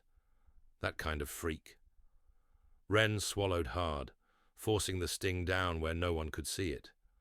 She glued her gaze to the teacher at the front of the room, but the droning lecture couldn't penetrate the buzzing in her head. All she could hear was the heavy thud of her own heartbeat and the relentless truth. She didn't belong here, just like she hadn't belonged at Elmwood. The battered clock ticked on, and Mr. Hendricks finally turned from the board, brushing chalk dust from his hands. "Okay, class, let's resume," he said, scanning the room with the weariness of someone who'd spent too many years talking to people who weren't listening. "Today, we're briefly going to touch on some more modern geopolitical challenges, focusing on what is called the Union of Magical Enforcing States, or the UMS. Now, you may have heard wild stories about their so-called magic in the news, but let's set that aside and look at the reality of the situation. The UMS is a highly authoritarian regime, not unlike other oppressive states we've studied. Think North Korea, but with a heavy dose of superstition and fanaticism." He turned back to the board and scribbled UMS, High Magi, Cult State, Fear-Based Control. The rulers of the UMS, known as the High Magi, claim to wield supernatural powers, which they use to justify their absolute control over the population. These are not reasonable leaders, but power-hungry elites who manipulate their people with flashy rituals and grand displays meant to inspire fear and blind loyalty. They've built a cult-like following, enforcing obedience through propaganda, censorship, and brutal crackdowns on dissent. The UMS is notorious for stoking paranoia, spreading the belief that anyone who opposes them will bring chaos and destruction, all while hoarding resources and keeping the general population impoverished and ignorant. Wren's shoulders tensed. The words flashy rituals and supernatural powers buzzed in her ears, as though Mr. Hendricks were personally directing the lecture at her. "And let's not forget," he continued, "they've been responsible for some of the most horrific human rights abuses in modern history. Take the massacre of 2007. Kenzie's hand shot up, her voice cutting through the explanation. "Mr. Hendricks?" He sighed. "Yes, Kenzie?" Kenzie smirked, clearly enjoying her moment. "My dad says the UMS is just a country full of fanatical terrorists. Is that true?" Her question hung in the air like bait, her eyes darting toward Wren with deliberate, pointed curiosity. Mr. Hendricks paused, frowning slightly. "Your dad isn't entirely wrong," he said carefully. "The UMS does rely on fear and violence to maintain control, which some might compare to terrorism. However, we must analyze this from a geopolitical perspective. Whether or not their so-called magic is real, the impact of their rule is—" Kenzie snorted, cutting him off. "Leaders? You mean a bunch of crazies in robes, pretending to be gods. They're not leaders. They're just delusional third-world nutjobs ruling over a bunch of mindless savages." A few students laughed uneasily. The sound was sharp and nervous, like they weren't sure if they should be amused or afraid. Wren's stomach twisted at Kenzie's not-so-subtle jab, her nails digging into the edge of her desk. "Don't look up. Don't react." Mr. Hendricks raised a hand for silence, his patience clearly thinning. "Kenzie, as I was saying, we're focusing on the facts here, not personal opinions. Let's keep the discussion civil." Kenzie rolled her eyes, but leaned back in her seat, her attention drifting back to her phone. The tension in the room ebbed slightly, but Wren could still feel the weight of Kenzie's earlier words pressing down on her. The rest of the class dragged on in unbearable slow motion. Wren's stomach rumbled angrily, reminding her of the pitiful breakfast she'd had. Every time she inched forward in her seat, the backpack under her desk would rustle, like it was itching to break free of this suffocating environment. She contemplated what would happen if she just got up and left. She could roam the hallways, or maybe find a quiet corner to breathe. But she imagined Mr. Hendrix's glare turning laser-focused, and she sank back again. Her eyes drifted to the window, where the sky seemed to have settled into a dull grey. Another omen, perhaps, a reflection of her luck. Outside, a crow perched on a lamppost, cawing into the morning air. She thought of how free that bird was, and how caged she felt, caught between a home that wasn't a home and a school that treated her like a walking punchline. Any flicker of hope she had left felt as stale as the bread she ate that morning. But beneath that stale gloom, a tiny ember of rebellion smouldered. In a few days, she'd be 18, and the Elmwood checks would stop. Mrs. Crowley's words played in her head like a broken record. "Don't think you can freeload here forever." Good. She didn't want to freeload. If only she had somewhere else to go. Kenzie's text, the teacher's warning, Matthew's never-ending shower marathon. Maybe these annoyances were just nudges from the universe, pushing her towards something else. Because if life in Elmwood and school was always going to be this humiliating, she'd rather take her chances somewhere new. She'd follow every lead about her past, or at the very least, learn how to carve out her own place in the world. For now, though, all Wren could do was endure the rest of the day, praying the next class wouldn't be so rough. And if it was, she'd swallow her pride yet again, because she'd grown used to that bitter taste. Maybe tomorrow would bring a ray of sunlight, or maybe it'd bring the same old drizzle of bad luck. Whichever it was, she'd face it. "At least I don't have to worry about a locked fridge at school," she thought, dark humor flickering through her mind. They saved that privilege for the vending machines. With that sardonic thought, she pulled her hood a little lower over her hair and sank into the plastic chair, praying the next bell would spare her further public embarrassment. This day might have started badly, but if she'd learned anything over the years, it was that things could always get worse. At the end of the day, the walk back to Elmwood was as comforting as hugging a cactus in a snowstorm.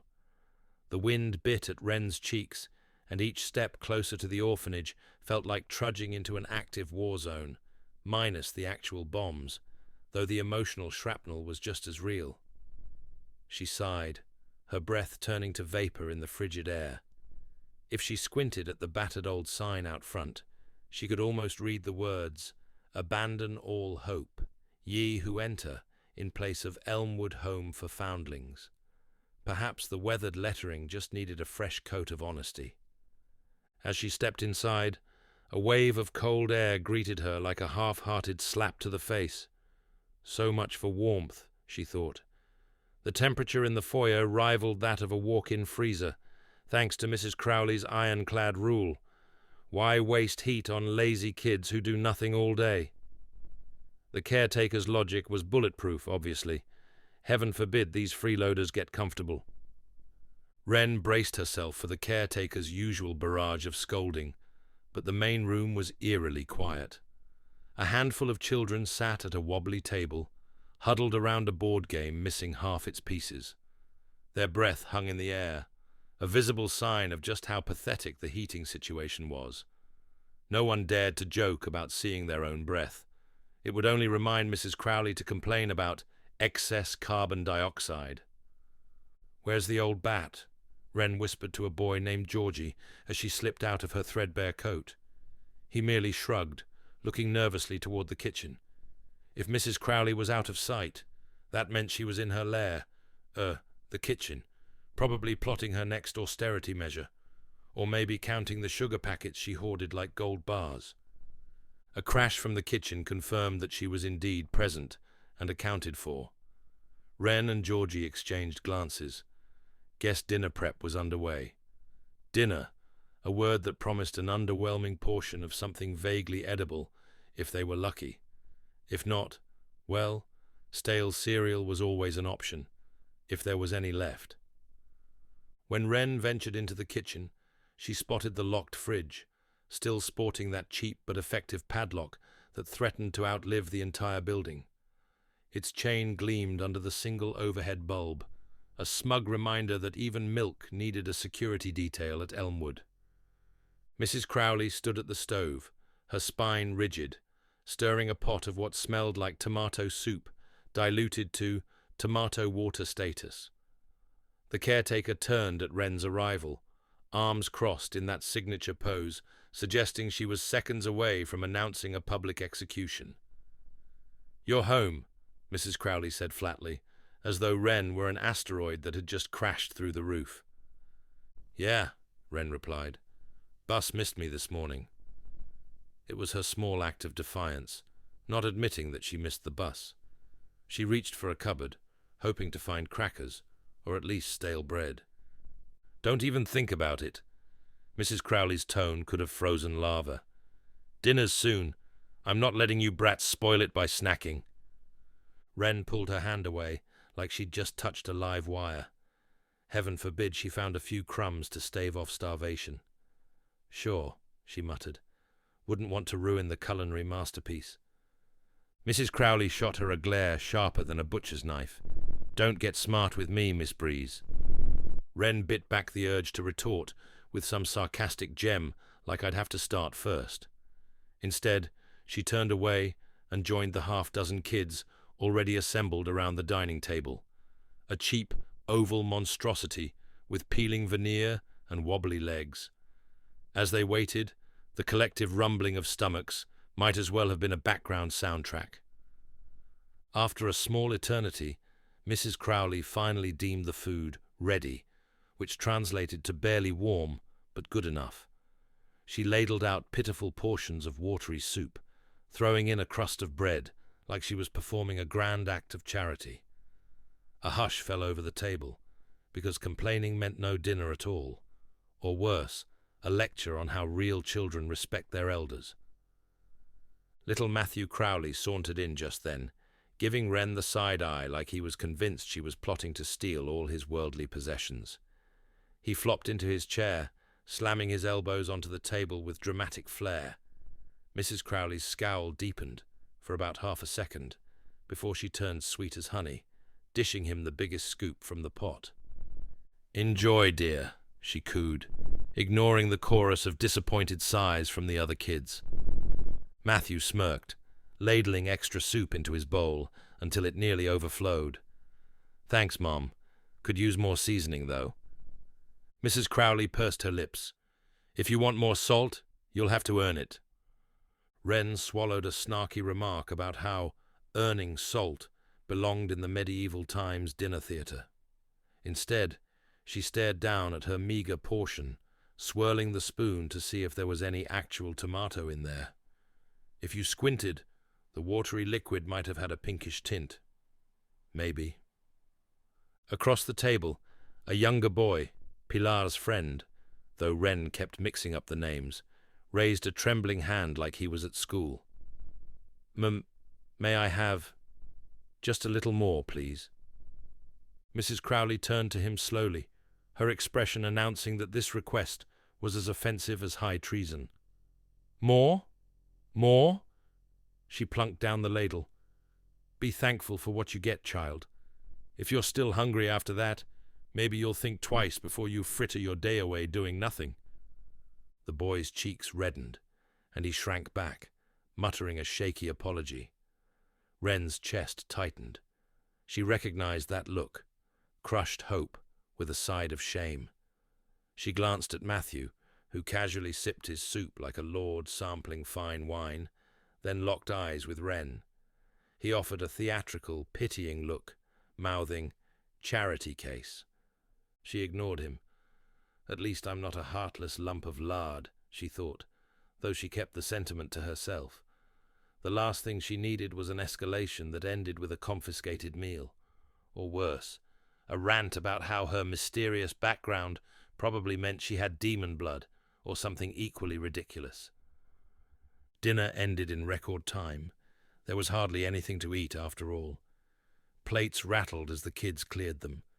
Mrs. Crowley commanded like a drill sergeant, pointedly ignoring the whimper of hungry stomachs.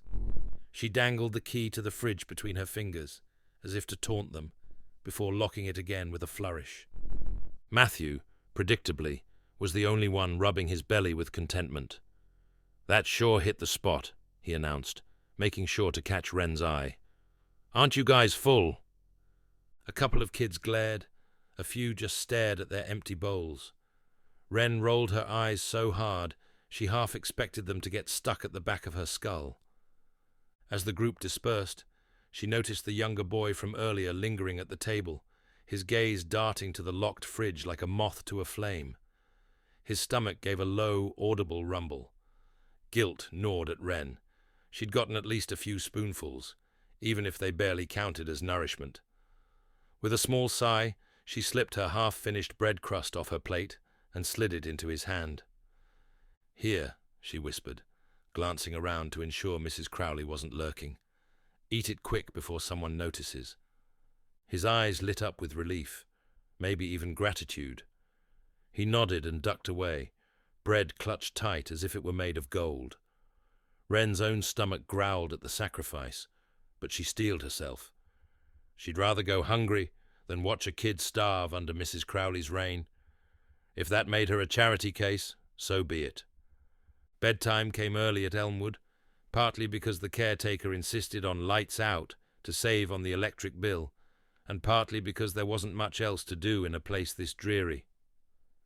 Wren trudged upstairs to her attic bedroom, a cramped space with a single window so grimy it filtered the moonlight into a faint, sickly glow. She changed into an oversized t-shirt, yet another hand-me-down, and flopped onto her sagging bed. The ancient springs squeaked in protest, as if complaining that one more day of existing in Elmwood was more than they could bear. "I'm right there with you, buddy," she thought. Her stomach twisted with hunger pangs, and she clutched at it, willing herself to focus on anything else. But like a stubborn weed, doubt sprang up the moment the day's chaos ebbed. In the quiet darkness, her mind played the same old loop. "You're almost 18. Where will you go? Who even are you? You don't belong anywhere." Downstairs, something thumped, probably Matthew knocking something over just for the fun of it. Wren flinched.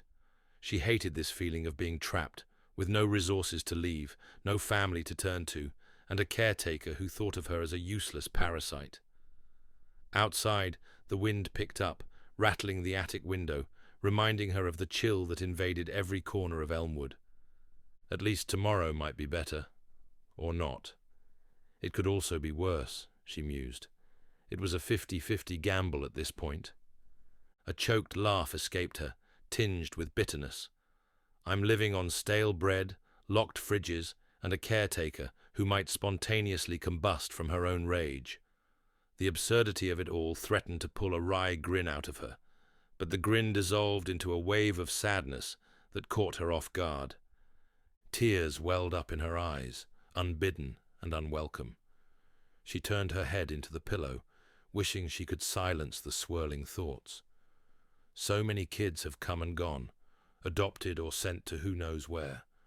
But Wren, left behind, over and over, because the rumors about her birth, that suspicious maritime origin, had made potential adopters recoil. Even if they never said it outright, she could see the fear in their eyes. What if she's different? "Different," she whispered to the darkness, the word a broken echo. Maybe it was a polite way of saying tainted. That's what some had implied, never directly, but enough for Wren to piece it together. What if she really was some kind of anomaly? She'd never seen herself do anything magical or unnatural, but in this climate, suspicion alone was enough to doom a person. A sob hitched in her throat. She hugged her pillow, fighting the urge to bawl like a lost child. Well, that's exactly what I am, she reminded herself, tears slipping free. She pressed her face harder into the pillow, letting the muffled cries shake her shoulders. Eventually, exhaustion outweighed the anxiety. Her tears slowed, replaced by the numb ache of resignation. Drained, she closed her eyes, the darkness of the attic room mercifully blocking out the day's humiliations. She had no illusions that tomorrow would magically fix everything, but she clung to a stubborn hope. Maybe, just maybe, she'd find a way out of this life before it devoured her entirely. And so, with a growling stomach and a heavy heart, Wren drifted into a fitful sleep, a single question echoing in her dreams. Where do I belong? Chapter 2. What the Mirror Saw. Well, that was a lot to take in, wasn't it? What started as a delightful little jaunt full of promise has somehow plummeted headfirst into whatever that was. A place so dreary it could probably suck the joy out of a carnival, ruled by a caretaker who seems to have sworn an oath to misery itself, and punctuated by meals that double as endurance challenges. This question mark. This is not the stuff of fairy tales or sweeping epics. This is the stuff of existential crises wrapped in a threadbare blanket. Honestly, this isn't the story I imagined spinning for you. No. This is entirely unfamiliar territory. There were supposed to be enchanted forests, shimmering with mystery, late-night giggles with friends, and perhaps a daring escape or two for spice. Instead, we find ourselves in a drafty orphanage, squaring off against a locked fridge and staring into a bowl of oatmeal so diluted it's practically an abstract concept. And yet, amidst all this theatrical bleakness, there's someone who keeps going, surviving on sheer grit and whatever microscopic crumbs of hope they can gather, or sneak to the younger kids under the table, because of course they would. Dire? Absolutely. But let's give credit where it's due. The house's most stubborn occupant isn't one to crumble, no matter how much the odds seem determined to bulldoze them. And call me overly optimistic, or just foolishly dramatic, but I can't shake the feeling that something is on the horizon. A storm is brewing, a countdown is ticking, and an 18th birthday looms like the opening curtain of some grand act. Whether this change is destined to be glorious or catastrophically disastrous remains to be seen. But one thing is certain. This story isn't staying stuck in stale bread and hand-me-down misery forever. Which, conveniently, brings us to the next morning. And, brace yourself, things were not exactly looking up. Let's continue reading. The next morning, predictably, brought more of the same. Wren woke to Mrs. Crowley's shrill hollering about wasted electricity and the sound of little Matthew stomping through the halls like he owned the place. Breakfast was the usual grim affair, a few spoonfuls of oatmeal, more water than oats, and a piece of stale bread if you were lucky. But today, Wren didn't have the luxury of sticking around for the full spectacle. She had an early morning appointment to make, which meant she'd need to slip out before the usual round of chores. Mrs. Crowley had scowled as she handed Wren the bus fare, reluctantly, as though peeling off part of her own skin, and had made sure to remind her not to waste it. "I don't have money to throw at a girl with no future," she'd muttered, loud enough for the others to hear. Wren bit her tongue and grabbed the coins, stuffing them into her pocket with a nod. She wouldn't give the woman the satisfaction of a reaction. Instead, she threw on her coat, grabbed her bag, and stepped out into the biting chill of the morning, leaving Elmwood behind for a few blessed hours. The bus ride was uneventful, though Wren couldn't shake the feeling of eyes on her back. Maybe it was just her nerves, or maybe she'd imagined the old man in the corner seat muttering when he saw her. Either way, she kept her head down and her gaze fixed on the fogged-up window, counting the stops until she reached her destination. When she finally arrived, she half expected the sign on the door to read, "Abandon hope, ye who enter." But it was disappointingly normal, just a little metal plaque that said, "Department of Social Services." She took one last bracing breath and stepped into the cramped office, blinking as her eyes adjusted to the dingy fluorescent lighting. The first thing she noticed was the smell. Overly caffeinated despair, she decided. Stale coffee mingled with something faintly musty, like a second-hand bookstore that had forgotten to pay its ventilation bill. A lone ceiling fan spun lazily overhead, doing little to move the heavy air.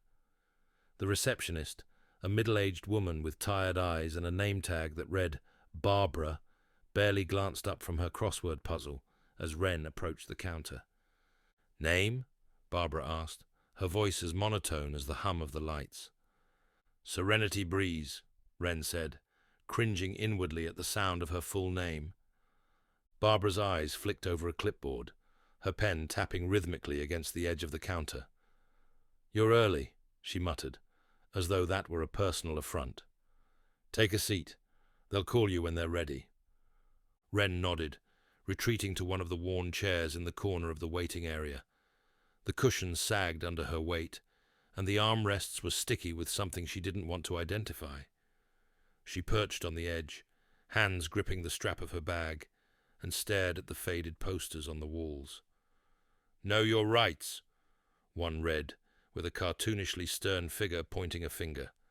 Another, more ominous, warned, "Report ritualistic activity. Protect your community." The minutes dragged on, each tick of the clock louder than the last. Wren's stomach growled, reminding her of the meager breakfast she'd barely touched. She shifted in her seat, trying to look calm despite the anxious flutter in her chest. This wasn't her first meeting with a social worker, but something about today felt heavier, like the weight of the world was balanced precariously on her shoulders.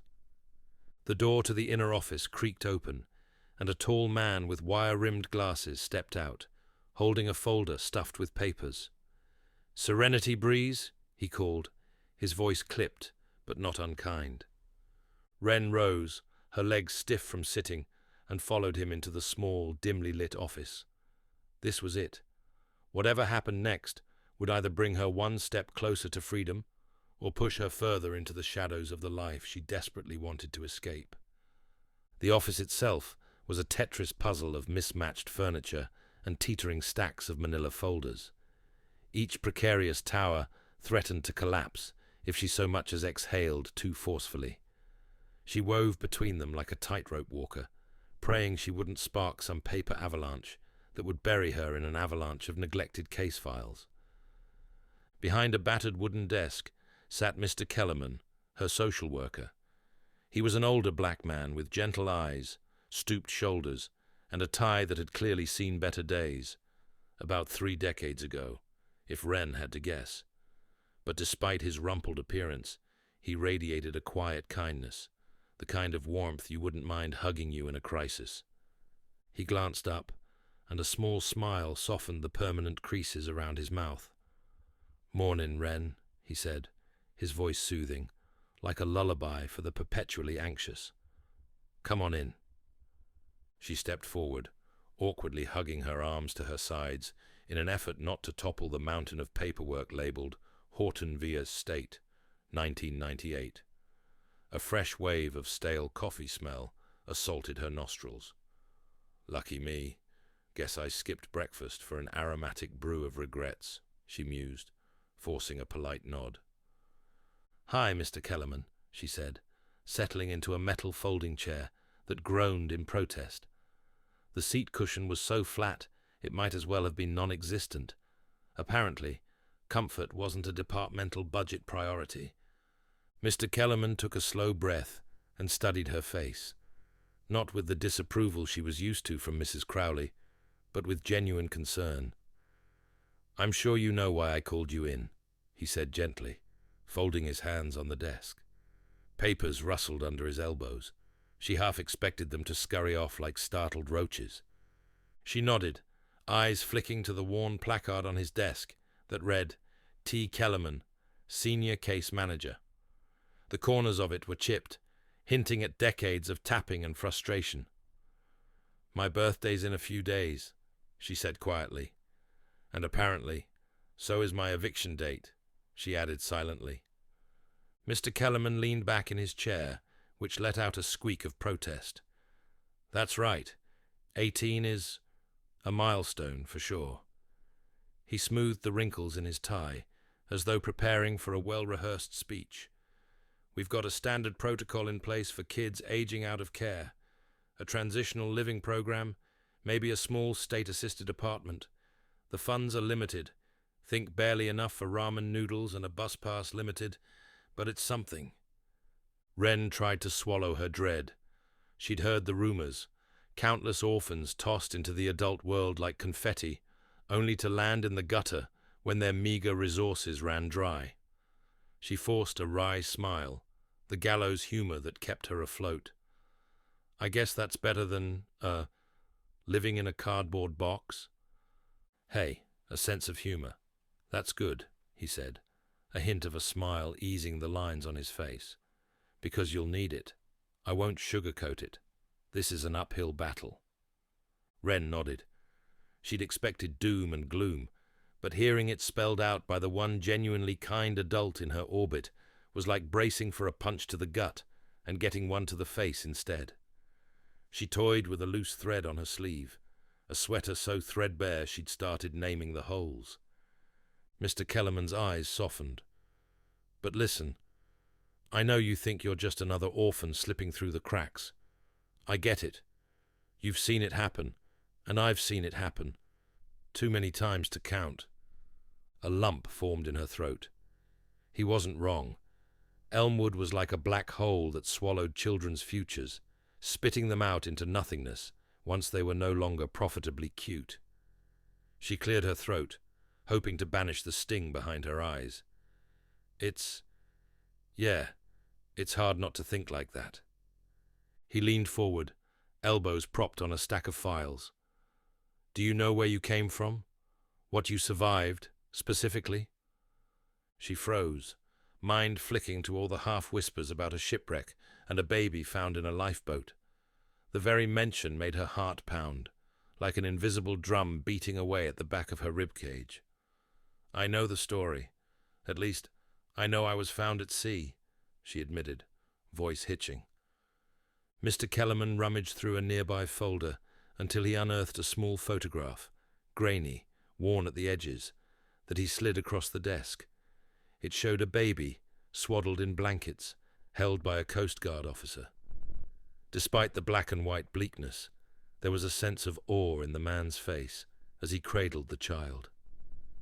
Miracle Girl, Mr. Kellerman said softly.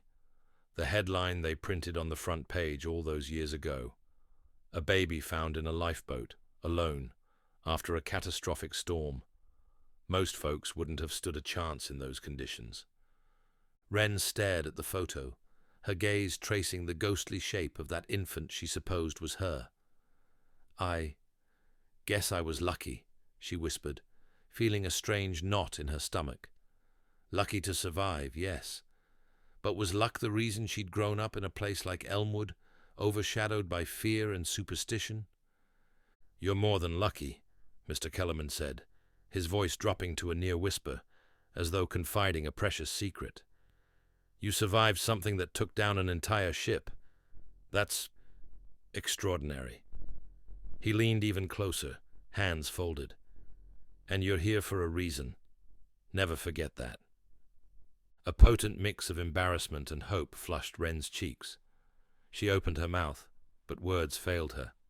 She wasn't used to kind affirmations. Usually, praise at Elmwood meant please do more chores. I don't feel special, she admitted lamely, glancing at the desk's worn surface. Then feel determined, he countered, a gentle smile lighting his tired eyes. Life hasn't been fair to you. Trust me, I know. But you made it through the impossible once. Who's to say you won't do it again? She managed the faintest grin, although cynicism nibbled at the edges of her mind. Sure, I can outrun a freak storm, but can I outrun the state's budget cuts and anti-magic hysteria? Still, the absolute sincerity in Mr. Kellerman's face was a lifeline she desperately wanted to cling to. Silence blossomed between them, but it wasn't the usual awkward hush that hovered whenever Mrs. Crowley demanded compliance. This silence felt more like a pause for air, a moment to absorb the weight of words that actually offered hope. Finally, he cleared his throat. "So, we'll set you up with that small apartment if that's what you want. You'll have to get a job pretty quick. High school diploma or GED helps. But I believe you can handle it. I've seen tougher odds." She managed a nod. "I appreciate it," she said quietly, though her heart pounded like a hammer inside her ribcage. A job, an apartment, a new life, and no more Mrs. Crowley.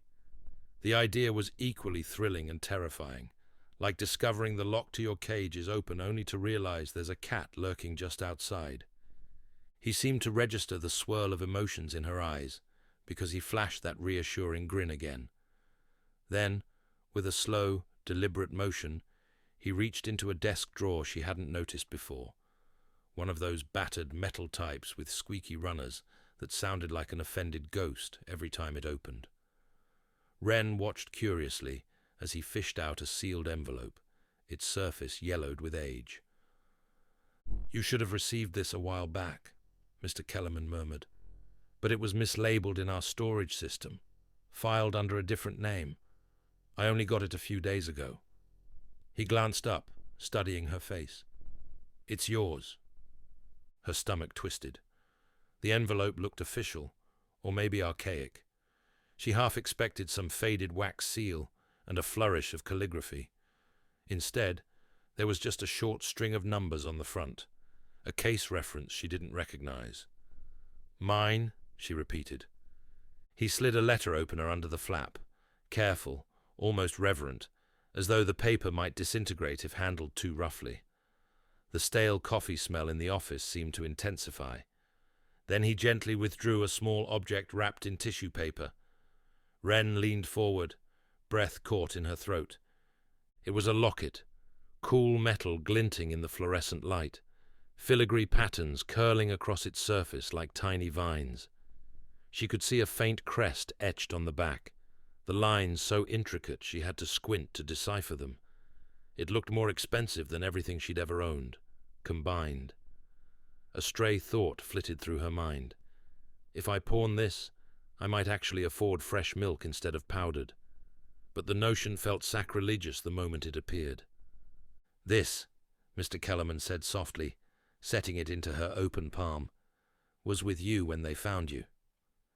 He let the words sink in before continuing.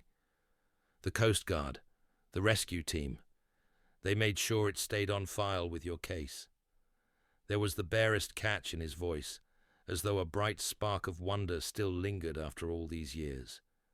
Wren stared at the locket, her pulse a war drum in her ears.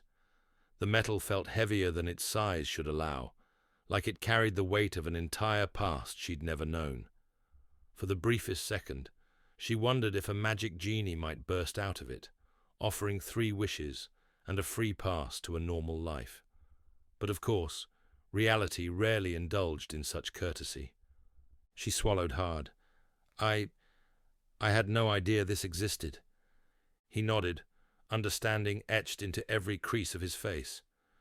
"Sometimes these items get overlooked, especially during chaotic rescues, but whoever found it believed it might be important, so they labeled it and tucked it away.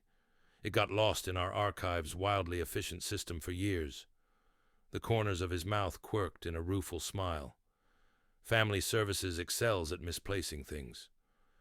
"No kidding," she said, her voice quivering with a dark edge of humor. "It's like the Bermuda Triangle of personal belongings." She tried to force a grin, but it fizzled out under the raw emotion tightening her chest. Her hand trembled around the locket as she held it up to the light, the filigree casting faint, dancing shadows on the desk. The crest on the back caught her eye, a swirl of letters, or maybe shapes that looked suspiciously like ivy. Part of her yearned to ask 100 questions. Whose crest is this? What does it mean? Could it be a family emblem? But she couldn't find her voice. All she could do was stare, thinking how bizarre it was that she possessed exactly one item from her past.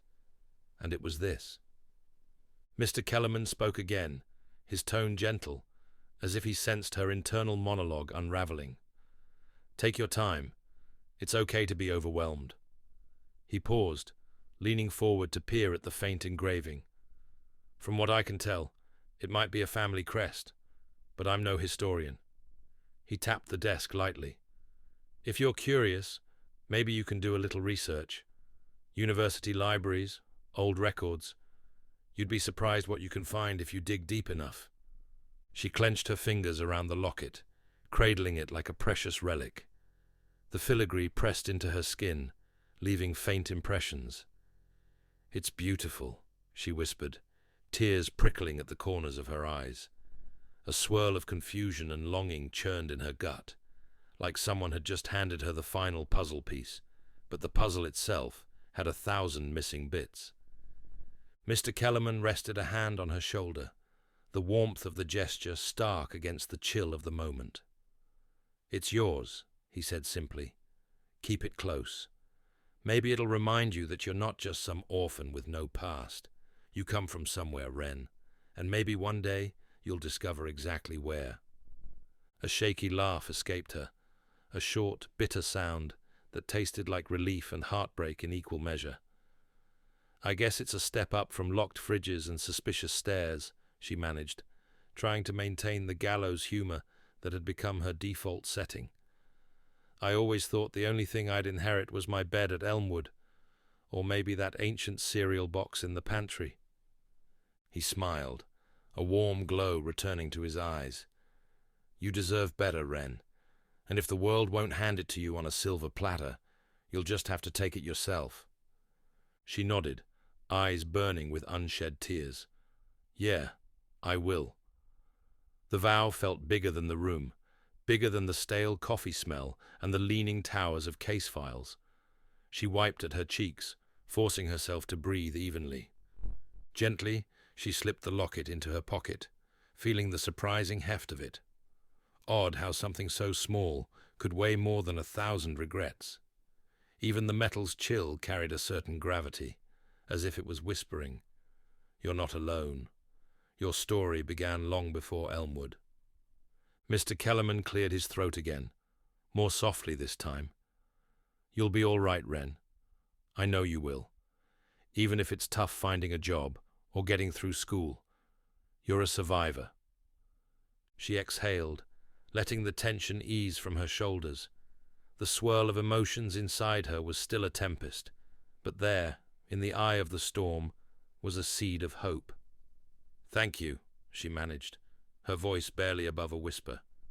She half expected him to wave the gratitude away or brush it off with standard bureaucratic nonchalance, but he didn't. He just dipped his chin in acknowledgement, as if silently saying he'd do it all again if he had to. After a moment, she rose on unsteady legs. The chair let out another metallic groan, and a stack of files tilted menacingly, as though ready to avalanche. She reached out to steady them, the locket in her pocket clinking lightly against her keys. You might want to consider reorganizing," she said, a faint attempt at humor. "I'm pretty sure one good sneeze could bury me in next year's meltdown stats." Mr. Kellerman chuckled, a real warm laugh that made the battered office feel a touch less gloomy. "We'll see if we can't hire a better filing system," he joked back, "if the budget committee doesn't laugh me out of the building first." Standing by the door, Wren paused, letting her gaze linger on Mr. Kellerman's kind face. The slight stoop of his shoulders, the coffee-stained tie, the lines around his eyes that whispered of countless heartbreaks and triumphs in this underfunded corner of bureaucracy. Then she offered a small nod. "I won't forget this. Or everything you've done." "I know," he said softly, voice brimming with sincerity. "Go on. That locked fridge at Elmwood won't watch itself." A playful smirk tugged at his lips, though his eyes held genuine concern. She mustered a half-smile. "Right. That fridge does need constant supervision, or we might commit the crime of having milk twice in one day." Her tone dripped with sarcasm, but it helped ease the knot in her stomach. With one last wave, she slipped out, letting the door click shut behind her. In the corridor's chilly air, she took a moment to press a hand over her pocket, verifying the locket was still there. The moment she felt its cool shape, a strange mixture of comfort and determination spread through her. "You have a past, Wren," she told herself, "even if you don't fully understand it yet." The hallway led back to the main building entrance, and beyond it, a day that would inevitably end with her return to Elmwood. But everything felt different now. She had tangible proof she wasn't just any orphan. That locked up somewhere in her forgotten history was a clue. Maybe a family, or maybe just a new chapter in her story waiting to be written. As she walked outside into the bleak, overcast morning, her breath billowing in the cold, she found herself smiling. Not the forced kind that told Mrs. Crowley, "Yes, ma'am, I'm listening," but a real spark of hope. Because no matter how dire the near future looked, cramped apartments, minimal funds, job hunts overshadowed by government paranoia, she now had a small, gleaming symbol of something bigger. And for a fleeting, shining instant, that was enough.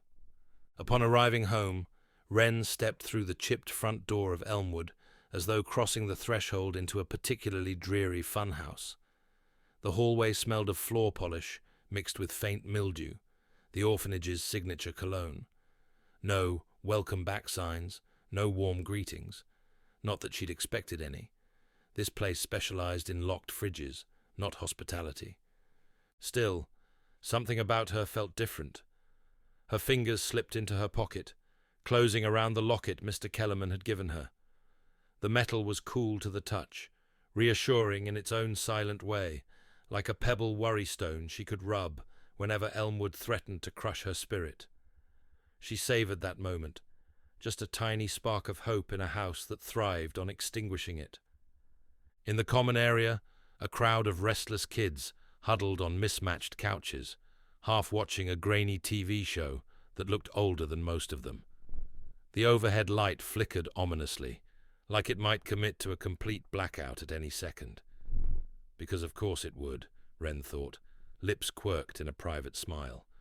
Elmwood was nothing if not consistent. And there, near the corner, was the dreaded silhouette of Mrs. Crowley, arms folded, spine rigid, her eyes scanning the room like a prison guard, hoping someone might dare violate curfew. The caretaker's gaze locked onto Wren the instant she appeared. No surprise there. Wren could almost hear the old woman's mental alarm bells shrieking, warning, potential disobedience detected. "Back already?" Mrs. Crowley's voice cut through the low chatter, dripping with suspicion. "I thought your appointment would run longer." Wren shrugged, trying to look nonchalant, even as her pulse throbbed in her temples. "Mr. Kellerman's office is efficient," she replied, forcing a casual tone. The truth was that she'd practically sprinted back here, anxious to see if the world had shifted on its axis now that a piece of her past dangled in her pocket. Mrs. Crowley sniffed, her nostrils flaring. "Shh. Well, I expect you to be on laundry duty tonight. No slacking just because you had a meeting." "Of course, Mrs. Crowley," Wren murmured, mustering the hollow politeness that helped her survive. She tried not to think about how soon she'd be free from chores that required cold water washes, because the caretaker refused to pay for hot. As if on cue, little Matthew Crowley swaggered by, offering Wren a smirk that screamed, "I dare you to cross me." He didn't say anything, probably too busy conjuring up new insults for later, which was fine by Wren, one less headache to contend with. Before the caretaker could find an excuse to interrogate her further, Wren drifted toward the cluster of younger kids in a corner of the common area, Georgie, Pilar, and two others, whose wide, fearful eyes scanned the room for threats. They were like puppies who'd been kicked too often, flinching at every sudden noise or shadow. Despite the cramped, depressing setting, a flicker of relief lit up their faces the moment they spotted Wren. She knelt beside them, leaning in as though sharing a top-secret plan. In a way, she was, just not the plan about her 18th birthday and the vague promise of an apartment. That felt too fragile to voice. Instead, She whispered a silly joke about Mrs. Crowley being a giant crow in disguise, cawing for stale cereal scraps. The kids giggled, eyes darting nervously toward the caretaker's looming form. If Mrs. Crowley caught them laughing, they'd risk losing the meager comfort of communal smiles. Wren's chest constricted at the absurdity of it. Hugging was practically a capital offense here, but Mrs. Crowley had no problem letting them freeze half to death at night. "She can't hear us from over there," Wren assured in a playful, hushed tone. "Her crow senses only activate when you try to sneak into the fridge." A ripple of laughter escaped Pilar's lips. Georgie clamped his hands over his mouth, stifling his own snicker. The tension eased, if only by a hair. For a moment, Elmwood didn't feel quite so suffocating. Then Mrs. Crowley's glare cut across the room like a knife through stale bread.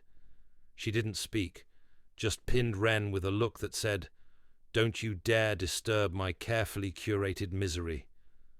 Wren exhaled slowly, giving Georgie and Pilar a reassuring nod before rising to her feet. She stepped away, careful not to push her luck. On any other day, she might have tested the caretaker's patience, but now there was a locket in her pocket that she couldn't risk losing if things escalated. No way was she letting Mrs. Crowley confiscate this last link to her past. As Wren distanced herself, she felt Mrs. Crowley's suspicious gaze follow her like a police spotlight. The caretaker's paranoia about what she called the devil's work had turned the entire orphanage into a miniature dictatorship. Any whisper of the unnatural, and she'd rain down lectures and threats about devil's work and terrorists. It didn't help that Wren's 18th birthday loomed on the horizon, making the caretaker even more certain that some sort of witchcraft might erupt at any second. No one was exactly sure where Mrs. Crowley's mystic phobia came from. Maybe she'd been swindled by a crooked fortune-teller, or maybe she'd soaked up too much rhetoric about magic and mysticism, being nothing more than evil parlor tricks designed to brainwash people into cults. Whatever the source, her paranoia was a force to be reckoned with, putting even the most seasoned conspiracy theorists to shame. She'd banned anything remotely fantasy-related, books, art, even harmless card tricks, all of it condemned as an affront against God. Wren once saw her confiscate a deck of Uno cards, muttering about occult symbols and gateway games. Even before the government officially banned it, Mrs. Crowley refused to acknowledge the existence of Wicked on Broadway. "A musical celebrating witches?" she'd once hissed, her voice trembling with disgust. "It's just cultural rot, that's what it is." Truth be told, Wren had never noticed anything magical in herself or anyone else here. The real magic trick was how Mrs. Crowley managed to keep the place so cold despite actual heating vents. But fear was a powerful force, and it latched onto rumor like barnacles on a sinking ship, which left Wren tiptoeing around an invisible minefield every single day, praying she wouldn't set off the caretaker's hair-trigger suspicion. Mr. Kellerman's words drifted through her mind like a welcome echo. "You survived something that should have been impossible. You're here for a reason." It felt like an antidote to the endless dread that usually oozed from Elmwood's walls. She repeated the phrase under her breath, as though chanting a spell of her own, one that might keep the caretaker's negativity at bay. Wren's hand found its way to her pocket again, fingers brushing the locket's filigree pattern. The faint crest etched on the back all but glowed in her mind's eye. If this came from a family, my family, why did they never come for me? The question tugged at her heart, equal parts sorrow and guarded hope. She imagined a world where someone who shared her blood could shed light on that crest, that swirl of shapes or letters. Could it be a noble lineage, some ancient clan? The thought made her smirk, a far cry from watery soup and locked refrigerators, but one that gave her a peculiar strength. If she was going to face the unknown after her birthday, she might as well have a piece of her past as armor. Near the far wall, a relic of a radiator rattled like it was clearing its throat, Wren rubbed her arms against the persistent chill. If the caretaker had her way, maybe they'd all freeze. Anyone with half a spine might see that as a serious child welfare concern, but Elmwood had slid under the radar for years, probably because kids were too scared or too tired to speak out. That fearsome glare found her again, and Wren met it head-on, summoning a flicker of defiance she barely recognized in herself. "This place doesn't own me," she told the caretaker silently. "Not anymore." A muscle twitched in Mrs. Crowley's jaw. She said nothing, but the threat radiated from her posture like an electric fence around a Rottweiler. Wren responded with a slow, deliberate shift of her gaze, down to Georgie and Pilar, then back to Mrs. Crowley. "I'm protecting them," her eyes said, "and I dare you to try and stop me." Eventually, the caretaker huffed and turned her attention to some other ill-fated soul across the room. Wren exhaled, relief mixing uneasily with the adrenaline still buzzing in her veins. Her fingers instinctively brushed against the locket hidden beneath her collar, a tangible link to a past shrouded in mystery, maybe even something mystical. What would Mrs. Crowley do if she knew? The thought alone sent her heart racing, a jolt of panic sharp enough to leave her breathless. No, it was better to keep this secret locked away, literally and figuratively.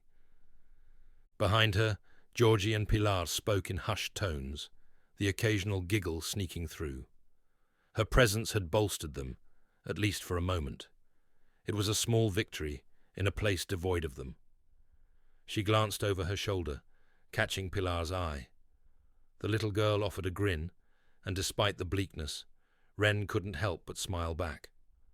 As the afternoon light faded and the overhead bulb continued its lazy flicker, Wren realized she felt oddly steady. Yes, Elmwood still sucked. Yes, the caretaker was as warm as a prison warden. But Mr. Kellerman's words lingered in her mind, weaving with the sensation of the locket pressed against her thigh. "You're here for a reason." It wasn't exactly a happily ever after, more like a momentarily less awful now. But she'd take it. Because in this corner of upstate New York, in this run-down orphanage where suspicion reigned supreme, Wren had found a sliver of hope, an anchor in a storm. And maybe, just maybe, that anchor could hold her steady until her 18th birthday dawned. With a final glance at Mrs. Crowley, who, to her credit, was still glaring like a gargoyle carved from pure malice, Wren turned her thoughts inward, cherishing the small circle of kids she could still protect, and the locket that felt like it might be the key to a future beyond this gloom. She might not have a blueprint of what came next, but she had a spark in her chest that refused to go out. That spark, however, wasn't enough to fend off the chill that crept into the house as night fell.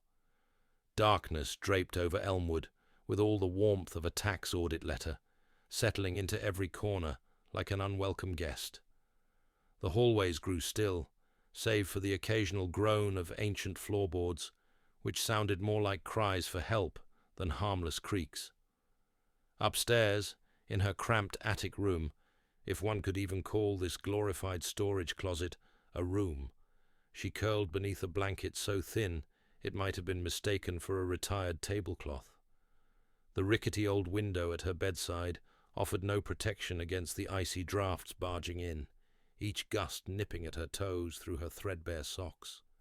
From somewhere below, Mrs. Crowley's voice rose in muffled tirades, the words drifting through walls that offered all the soundproofing of soggy cardboard. "Lazy children. I've half a mind to... Devil's craft. Not under my roof, you hear?" The caretaker's rants had a cadence to them by now, a sort of twisted lullaby that no one particularly enjoyed, but everyone had grown used to, like an unpleasant background track you couldn't mute. Wren exhaled, breath puffing in the cold air, and pressed the locket closer to her chest. It felt cool against her skin, but ironically, also comforting. A small anchor in the storm of perpetual dread that was Elmwood. She thought of Mr. Kellerman's gentle smile, of the watery swirl in his eyes when he called her a miracle girl. The phrase echoed in her mind, refusing to settle. A part of her wanted to scoff.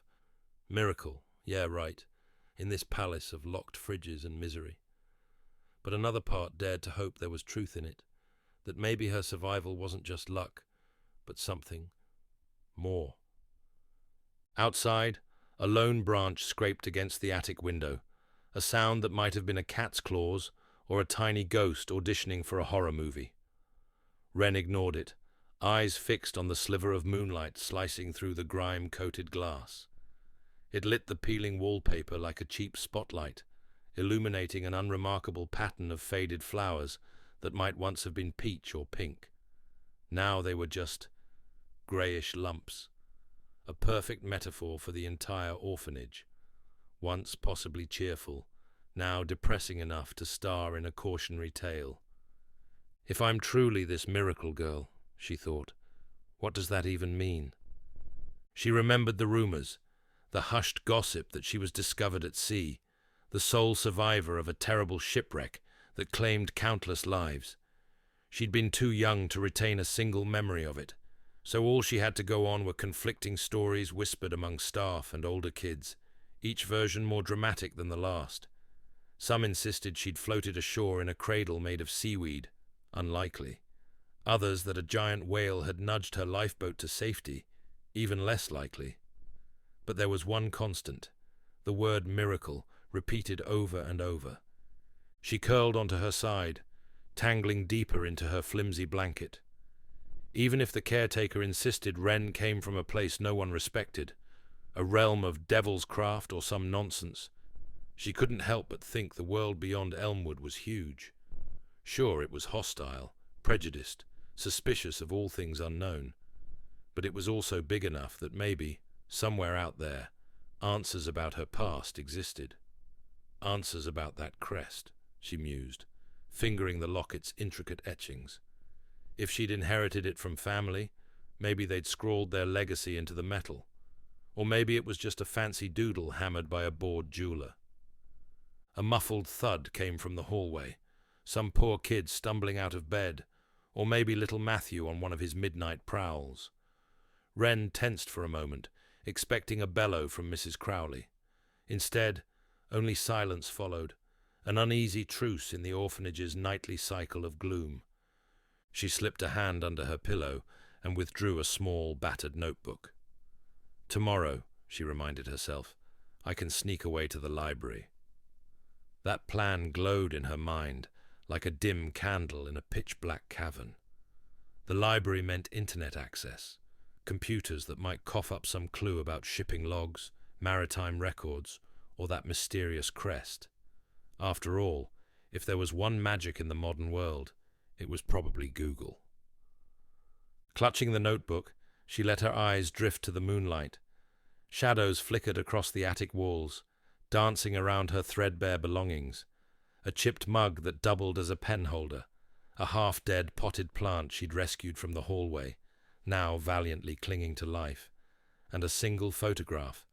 Mr. Kellerman had found it somewhere, a snap of her as a baby in a Coast Guard officer's arms.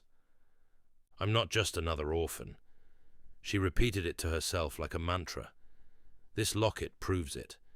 I came from somewhere, maybe even someone who cared enough to leave me with this memento. But what if they didn't come looking, because they didn't want her? The question stung like salt in a wound. She squeezed her eyes shut, refusing to let that line of thought take root. There had to be a better explanation, one that didn't involve being abandoned or unwanted. Maybe they couldn't find me. Maybe they believed I was lost forever. And with that, the day's exhaustion washed over her, pulling her into the murky border between wakefulness and sleep. Mrs. Crowley's voice faded to a distant drone, more like a faulty radio station than a looming threat. The cold air no longer bit so hard at her cheeks. The ache in her muscles dulled, replaced by a weariness that weighed her eyelids down like heavy drapes. Sleep stole over her. At first, it was just darkness, a gentle oblivion wrapping her in unspoken promises of rest. Then came the dream, a scene so vivid It was like stepping into a theatre production she'd never rehearsed for. She was standing in a grand ballroom, the floors gleaming marble, chandeliers dripping crystal light from ceilings that seemed impossibly high. Soft music drifted through the air, and crowds of elegantly dressed men and women glided across the floor, their laughter echoing like distant bells. Wren glanced down at herself, half expecting to see her ratty pajamas, but instead she wore a gown of shimmering fabric that flowed around her ankles. She reached for her neck, heart hammering. The locket was there, still intricately filigreed, still etched with that mysterious crest. But now it shone like polished silver, an unmistakable heirloom displayed for all to see. A wave of awe rolled through her. "This is me?" A nearby mirror caught her attention, looming like a silent sentinel. She stepped toward it, curiosity and excitement buzzing in her veins. The reflection that appeared was confusing, because while the clothes and the setting were hers, the face in the mirror looked different, familiar, yet somehow foreign, as though an older, regal version of herself stared back. The eyes glinted with confidence, the posture straight, the expression one of calm authority. "Who are you?" she tried to whisper, but the mirror Wren mouthed the words silently, an echo of her confusion. Then the music in the ballroom shifted, jarring into a discordant note. The chandelier lights flickered like a power surge, and the reflection twisted, warping into something unrecognizable. The face changed again, sharper, with eyes that gleamed too brightly. Her reflection seemed to smirk, lips parting as though to speak, but no sound came out. Panic roiled in Wren's gut, a cold wave crashing through her. The locket in the mirror's reflection glowed fiercer, almost searing. She jerked away, stumbling back into someone, a faceless dancer in an elegant suit who immediately dissolved into shadows. The jolt awake. She woke with a gasp, heart pounding so hard it felt like it was trying to break free of her ribcage. Elmwood's attic ceiling greeted her, its cracks and water stains an unwelcome anchor back to reality. Moonlight still slanted through the grimy window, painting the same peeling wallpaper she'd seen every night. But now, sweat beaded at her forehead, and her pulse thundered in her ears. For a moment, she couldn't remember where she was. Ballroom or orphanage, polished floors or squeaky boards. It all spun together in a cocktail of confusion. Then the cold air slapped her into clarity. She lay in her creaking bed, blanket tangled around her legs, the locket clutched in her clammy hand. What was that? She wondered, swallowing hard. Her heartbeat refused to settle, drumming away like a persistent alarm. She stared at the locket, which in the dim attic seemed innocent enough, a simple piece of metal, no glow, no shape-shifting reflections. Yet the dream's images stayed vivid, the gown, the laughter, that twisted mirror, and the chilling sense that whoever she'd seen in the reflection wasn't quite her. She exhaled shakily, forcing herself to calm down. Outside, the wind rattled the window, an unimpressive stand-in for the grand echoes of the ballroom. The caretaker's ranting had finally died away, replaced by the hush of late-night quiet. No cawing from the crow lady, no mocking taunts from her spawn. So I'm back here, in this drafty cell, she thought, pressing the locket to her racing pulse. But maybe the dream means something, some memory, or a clue. She didn't have the luxury of answers, only the promise she'd made herself. Tomorrow, go to the library. The internet might not decipher cryptic dreams, but it could give her a chance to search the shipping records or anything related to that crest. Even if it turned up nothing, it was better than drowning in speculation. Lying there in the frigid darkness, she realized the dream had left her with more questions than comfort. But paradoxically, it also lit a fire in her, a spark of determination that made her feel alive, even as she shivered under a threadbare blanket. If I can dance in a ballroom, even in my dreams, then I can sure as hell figure out the truth behind this locket. She closed her eyes. The dream's final image burned into her mind's eye. An older, regal version of herself, smirking in a mirror.